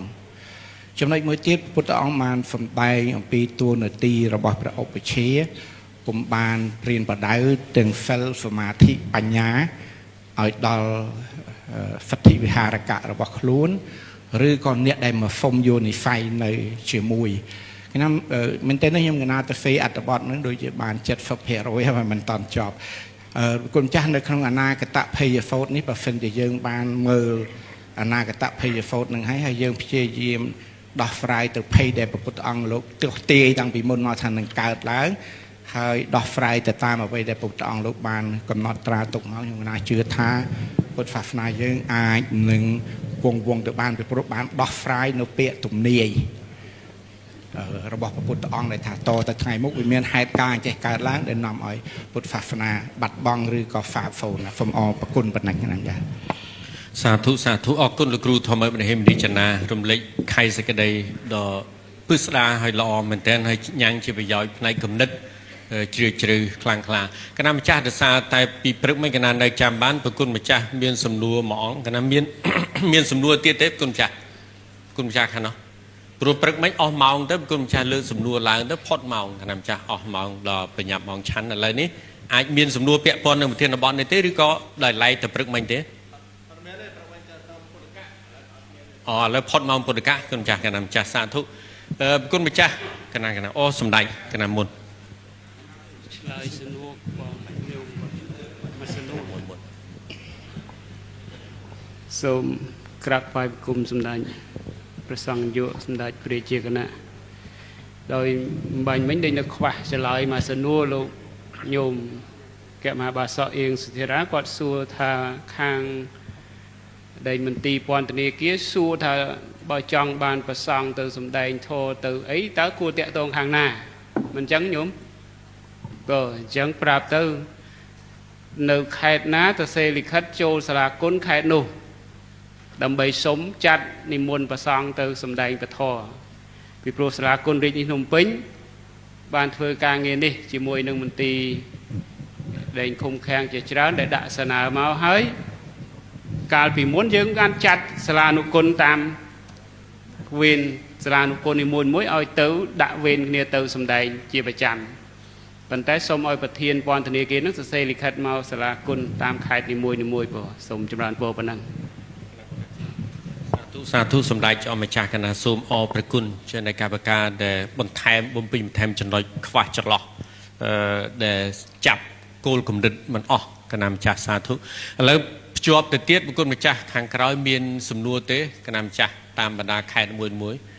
ដូចខេត្តបន្ទាយមានជ័យដូចរៀងស្ងាត់ដែរដូចមិនទាន់ឮនៅព្រះសូរសៀងច្បាស់លាស់សោះកណាម្ចាស់សូមរតនាកណាមុន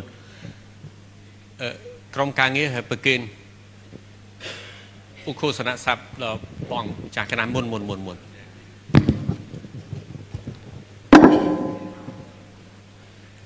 ណាជាបឋមសូមក្រាបថ្វាយបង្គំសម្ដេចព្រះមហាសមេធាជាអង្គម្ចាស់បង្គំសម្ដេចគ្រប់ព្រះអង្គបង្គំព្រះធេរាធិរៈសូមចម្រើនពរដល់ឯកឧត្តមអលោកស្រីអង្គពិធីទាំងមូលខ្ញុំណាមកពីខាងព្រះវិហារដែរកណាចាប់អារម្មណ៍ត្រង់ចំណុចកម្មវិធីអប់រំរបស់លោកគ្រូនៅលើឆាកតាក់ទងនឹងការអប់រំនៅក្នុងពន្ធនាគារការងារនេះខ្ញុំណាត់ថាធ្វើបានច្រើនដែរលក្ខណៈជាជាមណ្ឌលពុទ្ធសាសនាអប់រំយុវជនហើយនឹងក្នុងនាមសាលាគុណខេត្តព្រះវិហារកន្លងមកបើកាលនៅភ្នំពេញធ្លាប់ចូលនីតិស្វែងយល់ដែនធររៀងរាល់ថ្ងៃអាទិត្យចាក់តាមទូរទស្សន៍ហ្នឹងហើយកាលនោះគឺបានទៅចរចាសុំលិខិតអនុញ្ញាតបើកផ្លូវនៅអគ្គនាយកដ្ឋានពន្ធនាគារនៅក្រសួងមហាផ្ទៃជាមួយនឹងព្រះអង្គគ្រូខន្តិបរមោភកឹងកាលនោះដំបូងគេតាំងពីឆ្នាំ2017ចំណាយចាំបានដល់ពេលដែលកាន់លិខិតរបស់ក្រសួងចុះទៅពន្ធនាគារព្រៃសរមណ្ឌល1ប្រធានហ្នឹងដឹងគិតនិយាយថាម៉េចគាត់ថាអ្នកបួសយើងសឹងលក់យូរម៉េះអត់ចូលរួមការងារអប់រំដល់អ្នកជប់ឃុំនៅពន្ធនាគារទេយើងចាញ់សាសនាយេស៊ូដាច់កន្លែងនេះមួយយេស៊ូគេធ្វើគ្រប់កន្លែងទាំងអស់នៅក្នុងមណ្ឌលអប់រំជាពិសេសគឺនៅពន្ធនាគារហ្នឹងចំណាយជួយចាប់ជំនួសដែរកន្លែងនឹងមួយថាអត់អីទេឥឡូវថ្មមកហើយក្នុងនាមជាមណ្ឌលហើយនៅក្នុងនាមនៃនីតិស្វែងយល់កាលនោះញោមមហាបាសកាឧបត្ថម្ភកម្មវិធីហើយពេលដែលខ្ញុំណាជាប់ការងារក្នុងនាមព្រះវិន័យធរខេត្តព្រះវិហារហ្នឹងសូមការអនុញ្ញាតពីព្រះអង្គគ្រូព្រះមេដើម្បីធ្វើលិខិតចាត់តាំងហើយទៅសូមចរចាអនុញ្ញាតពីខាងប្រធានពន្ធនាគារហើយខ្ញុំណាចាំបានពាក្យខាងពន្ធនាគារគេថាពន្ធនាគារគេអត់មុនយើងទៅទេគ្រប់កន្លែងហ្នឹងគឺគេចាំយើងទៅសុំគេវិញសុំយើងទៅផ្សព្វផ្សាយ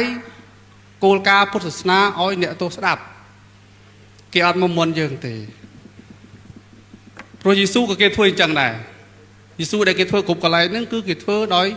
ការស្ម័គ្រចិត្តទៅមិនមែនគេទៅអញ្ជើញយេស៊ូមកទេអញ្ចឹងគេចង់ឲ្យពុទ្ធសាសនាក៏ធ្វើអញ្ចឹងដែរប៉ុន្តែខ្ញុំណាត់ធ្លាប់ទៅថ្វាយអង្គមសម្ដេចសង្ឃមួយអង្គបានអត់ប្រកេតឈ្មោះទេព្រោះលោកធ្លាប់ជេរកំណាជិត2ម៉ោងថាពេលដែលយើងចោះទៅសុំគេអប់រំតាមសាលាអនុវិទ្យាល័យវិទ្យាល័យហ្នឹងយើងសុំគេបង្រៀនធម៌បង្រៀនសិលធម៌ហ្នឹងលោកថាយើងធ្វើយ៉ាងអត់ត្រូវធម៌ល្អធម៌ព្រះល្អស្ងេះហេតុអីបានយើងបថោកទៅសុំគេទៅជ្រាបចឹងមិនតាមគេមកនិមន្តវិញមកខ្ញុំណាត់យល់ចឹងទេថាព្រះអង្គផ្សាយសាសនា45ឆ្នាំហ្នឹងគឺមិនមែនតើគេនិមន្តបានព្រះអង្គទៅប្រោសទេគឺព្រះអង្គឃើញនិស័យហ្នឹងបានព្រះអង្គមិនទៅប្រោសមិនចឹងទេនៅពន្ធនាគារយើងអាចទុកថាជាទិវាជាទីកន្លែងដែលត្រូវការធម៌ចាំបាច់បំផុតប៉ុន្តែអ្នកបួសយើងអត់ចាប់អារម្មណ៍កន្លែងហ្នឹងទេខ្ញុំណាត់ពេលដែលចូលនៅភ្នំពេញនេះ4កន្លែងកណាកាលនោះនៅពេស៊ីនៅព្រៃសររួមមើលមណ្ឌល2ហើយនៅខេត្តកណ្ដាលរយៈពេល2ឆ្នាំចប់ពីនឹងទៅបានខ្ញុំណាត់ទៅធ្វើនៅព្រះវិហារតាំងពី2023មកចូល3ឆ្នាំហើយឆ្នាំនេះហើយធ្វើរៀងរាល់ថ្ងៃអាទិត្យហើយនឹងថ្ងៃសិលធ្វើជាប់រហូតដល់ឥឡូវនេះគឺនៅតែធ្វើដែរហើយសម្ដេច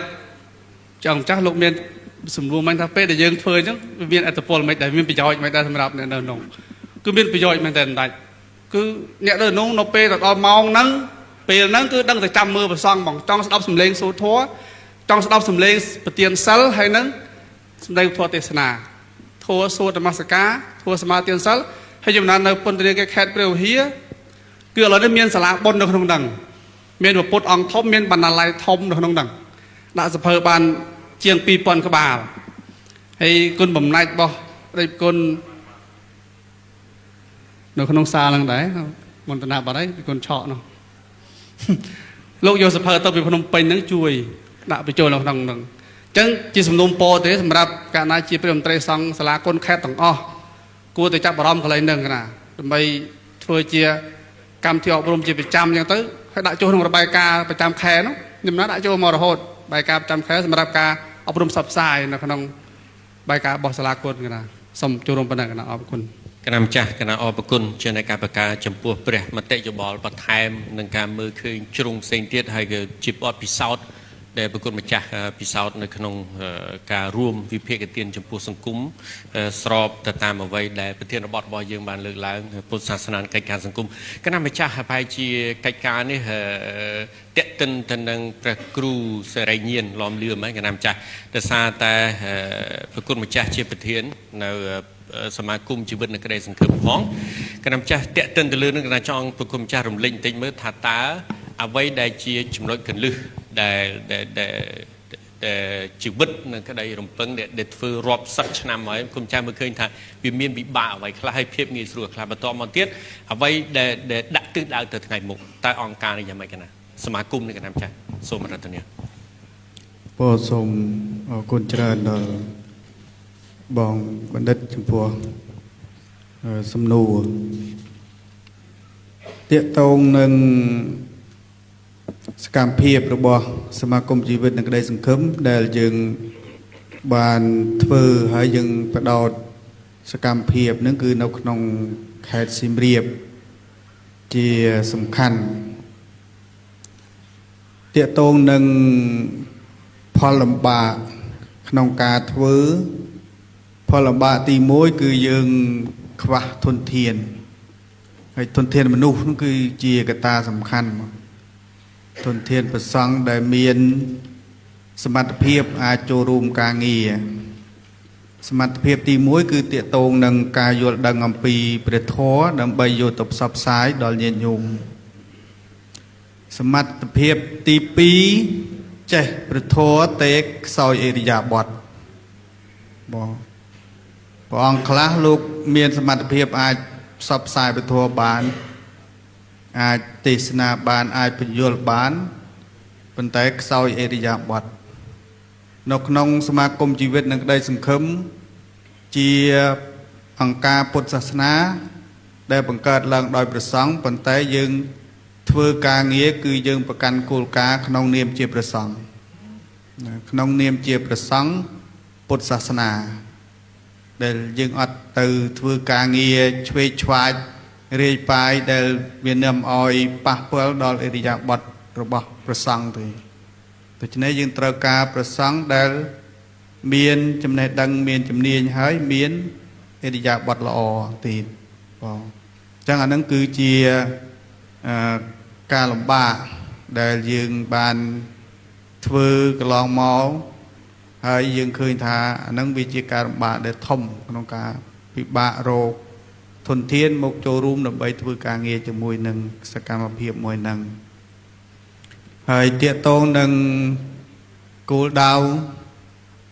តទៅមុខទៀតគឺសមាគមរបស់យើងនៅតែមានការបដិញ្ញាចិត្តខ្ពស់នៅក្នុងការបន្ត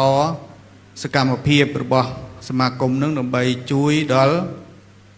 ប្រជាពលរដ្ឋរបស់យើងក៏ដូចជាជួយដល់ប្រសង់ចំនួនក្រោយៗរបស់យើងដើម្បីឲ្យលោកទទួលបានឱកាសនៃការសិក្សារៀនសូត្រឲ្យបានច្រើនហើយក៏ដើម្បីផ្សារភ្ជាប់ទំនាក់ទំនងឲ្យបានកាន់តែល្អប្រសើរជាមួយនឹងញាតិញោមពុទ្ធបរិស័ទទូលព្រះបង្គំខ្ញុំកណាលើកឡើងនៅក្នុងឱកាសនេះមិនមែនមានន័យថាវិសាលភាពរបស់សមាគមនឹងគឺអាចជាឥទ្ធិពលទៅទូទាំងប្រទេសទេប៉ុន្តែយើងជាផ្នែកតូចមួយដែលយើងបានធ្វើនៅក្នុងខេត្តសៀមរាបដូច្នេះយើងព្យាយាមផ្សារភ្ជាប់ទំនាក់ទំនងព្យាយាមធ្វើឲ្យវាមានភាពល្អប្រសើរនៅក្នុងតំបន់គោលដៅដែលយើងបានធ្វើអាហ្នឹងគឺជាគោលបំណងតទៅអនាគតវែងឆ្ងាយតទៅមុខទៀតគឺមានន័យថាសកម្មភាពដែលយើងធ្វើបច្ចុប្បន្ននេះយើងបន្តធ្វើហើយបើមានឱកាសយើងនឹងពង្រីកឲ្យបានកាន់តែធំហើយនឹងព្យាយាមគៀងគោធនធានដើម្បីចូលរួមឲ្យបានច្រើនដែរជាពិសេសគឺធនធានប្រសង់របស់យើងបងសូមចូលរួមប៉ុណ្ណឹងបង គណៈម្ចាស់អរគុណមែនទែនចំពោះព្រះគ្រូធម្មសរិញ្ញាណឡំលឿម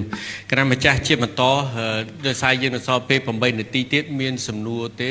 ព្រះគុណម្ចាស់គណៈសូមរដ្ឋនាគណៈមុន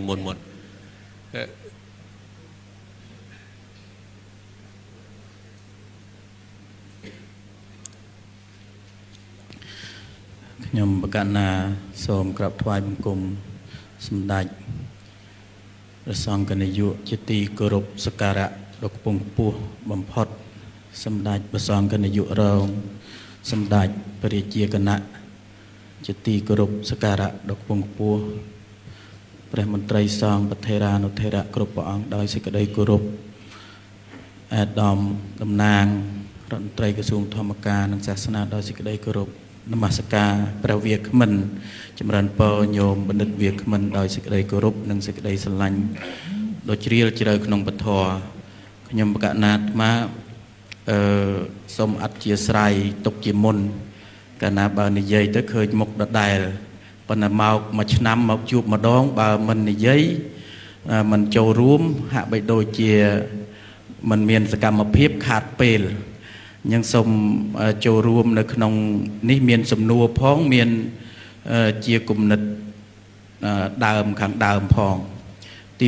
1ខ្ញុំកណាបានស្ដាប់សម្ដេចព្រះអរិយវង្សកាលពីម្សិលមិញហើយនឹងព្រឹកមិញរាល់សកម្មភាពអភិវឌ្ឍសាសនាទាំងអស់ត្រូវមានធនធានណាសម្ដេចនិយាយចំហ្នឹងគឺធនធានសាច់ប្រាក់ណាទឹកលុយអញ្ចឹងក្នុងចំណុចនេះខ្ញុំកណាអាត្មានិយាយទៅប្រកាសជាមានសេចក្តីពេញចិត្តខ្លះនិងមិនពេញចិត្តខ្លះប៉ុន្តែកាត់ចិត្តត្រូវតែនិយាយហើយត្រូវសំណុំពរសម្ដេចជាអម្ចាស់ដ៏ខ្ពង់ខ្ពស់ថាកាលពីមុនមានមូលនិធិសម្ដេចព្រះសង្ឃនាយកអញ្ចឹងខ្ញុំកណាសំណុំពរឲ្យមានឡើងវិញដើម្បីបានសកម្មភាពពីសម្ដេចព្រះសង្ឃនាយកឧទាហរណ៍ថាចង់អភិវឌ្ឍកម្មវិធីពុទ្ធិកសិក្សាមួយចង់ពង្រឹងគ្រូបង្គោលត្រូវមានប្រាក់ដើម្បី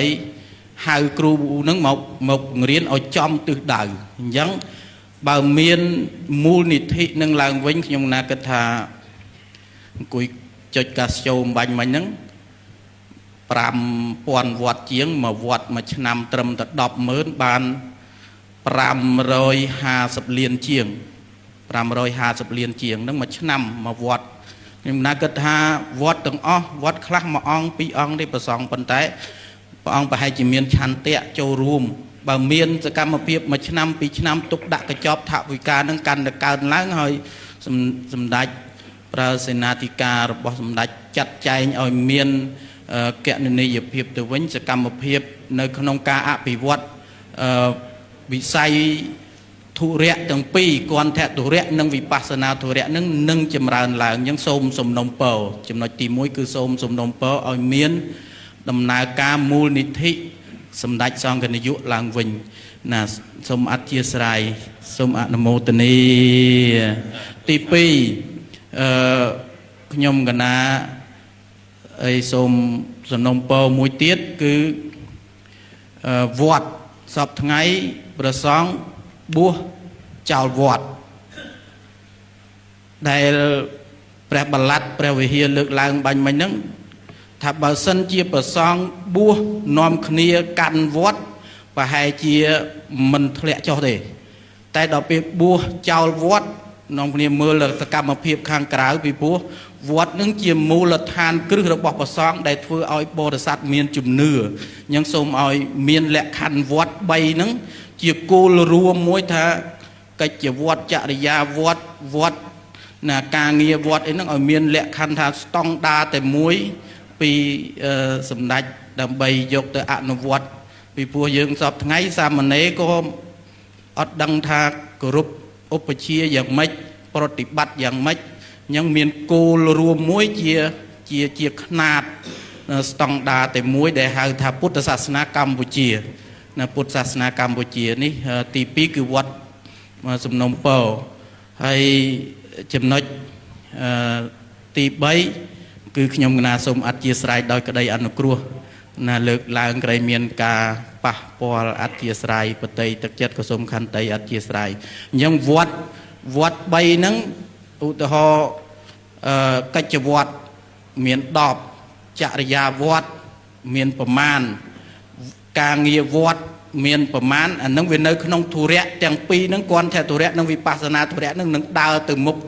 ដូចជាកង់ដែលមានម៉ាស៊ីនមានគ្រឿងគ្រប់គ្រាន់កណា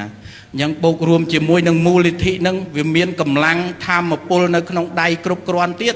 ខ្ញុំណាមកគិតថានឹងដើរទោះបីជាទៅមុខយឺតជាងគេយ៉ាងណាក៏ដោយក៏នៅតែមានឱកាសកម្លាំងតទៅមុខណាសូមអធិស្ឋានខន្តីសូមអ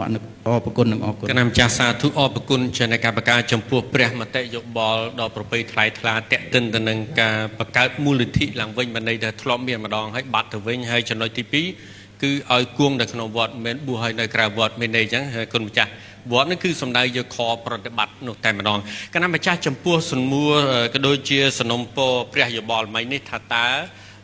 សម្រាប់គណៈសង្ឃនេះក្នុងនុសម្ភារៈសម្ដេចចុះម្ចាស់ថាតើទ្រង់ព្រះពិចារណានិងពិចារណាយ៉ាងណាគួរបន្តឬយ៉ាងម៉េចណាអាចអង្គណាដែលអាចឆ្លើយបានគណៈសូមរតនាគណៈម្ចាស់មានពេលតែ3នាទីម្ដងអស់មកលីងមកគណៈម្ចាស់អរគុណព្រះអង្គសាវរៈលើកសំណួរឡើងក្នុងនាមសម្ដេចព្រះសង្ឃនាយកបើបង្កើតបានល្អណាបានឲ្យអដែងមូលនិធិនឹងដើរឡើងវិញ2ឆ្នាំកន្លងមកនេះសម្ដេចព្រះមហាសមេធាធិបតីប្រទានថវិកាផ្ទាល់របស់សម្ដេចឆ្នាំទៅ10000ហើយឆ្នាំនេះប្រទាន10000ទៀតសម្រាប់លេខាធិការឋានប៉ុន្តែលេខាធិការឋានអត់បានប្រើតាំង2ឆ្នាំហ្នឹងទុកប្រទានលើកទី1នោះយកទៅកសាងប្រមាញ់ជូសាថ្វាយសម្ដេចព្រះកមហាសង្ឃរាជហើយប្រទានឆ្នាំនេះខ្ញុំណាលេខាធិការឋានបោះពុំសភៅប្រគេនព្រះអង្គគ្រប់ព្រះអង្គអស់7000សល់3000សម្រាប់ចាត់ចែងការងារផ្សេងសម្រាប់ឆ្នាំនេះឲ្យអរគុណសម្ដេចល្ងាចមិញប្រទាន1500ទៀតឃើញការងារលេខាធិការឋានសកម្មដៃព្រះសង្ឃយុអញ្ចឹងគ្មានទេមូលនិធិគណៈសង្ឃយុរបស់យើងបច្ចុប្បន្ននេះហើយបើសិនជាព្រះអង្គគ្រប់ព្រះអង្គឯកភាពព្រមព្រៀងតាមការស្នើនេះហើយអញ្ចឹងខ្ញុំកណានឹងស្នើគោលការណ៍នេះប្រគេនសម្ដេចព្រះសង្ឃយុដើម្បីលោកពិនិត្យពិចារណាលទ្ធភាពក្នុងការបើកឲ្យមានមូលនិធិនឹងឡើងវិញប៉ុន្តែខ្ញុំកណាក្នុងនាមប្រធានលេខាធិការឋានទទួលសំណើរបស់ព្រះអង្គដើម្បីជជែករកវិធីសាស្ត្រដើម្បីការពារគ្រប់គ្រងថវិកាហ្នឹងឲ្យបានល្អប្រពៃដើម្បីមុននឹងបើកឲ្យវាដំណើរការឡើងវិញគេណាសូមប្រគេនប៉ុណ្ណឹងហើយប្រគេនជាដំណឹងល្អមួយដែរសម្រាប់ព្រោះក្នុងរយៈពេល1ឆ្នាំនេះព្រះមន្ត្រីសង្ឃរាជធានីខេត្តទាំងអស់តែធ្វើរបាយការណ៍ផ្ញើមកលេខាធិការឋានគណៈសង្ឃនាយកមានសំណូមពរថាសូមបើកវគ្គសង្ឃាភិបាលឡើងវិញអញ្ចឹងខ្ញុំកណាទូលថ្វាយសម្ដេចព្រះសង្ឃនាយកក្នុងកិច្ចប្រជុំប្រចាំខែសម្ដេចក៏បើកភ្លើងខៀវថាឲ្យរៀបចំគម្រោងបើកវគ្គសង្ឃាភិបាលនោះចុះហើយសម្ដេចនឹងជួយទ្រទ្រង់ថវិកាឥឡូវនេះបានតំណែងល្អមួយទៀតគឺសម្ដេចព្រះឧត្តមវង្សាគូសុភាពលោកឧបត្ថម្ភ$10000សម្រាប់រៀបកម្មវិធីវគ្គសង្ឃាភិបាលហ្នឹងដើម្បីឲ្យក្រុមការងាររៀបចំជាកម្មវិធីសិក្សារៀបចំជាសិភៅគោលឲ្យច្បាស់លាស់ហើយយើងនឹងរកពេលវេលាសមរម្យណាមួយនឹងទូលថ្វាយសម្ដេចព្រះសង្ឃយុបើកវគ្គនឹងឡើងវិញជាផ្លូវការអញ្ចឹងខ្ញុំណាសូមប្រគេនព្រះអង្គដែលលើកជាសំណួរបាញ់វិញប៉ុណ្ណឹងណាសូមអរគុណ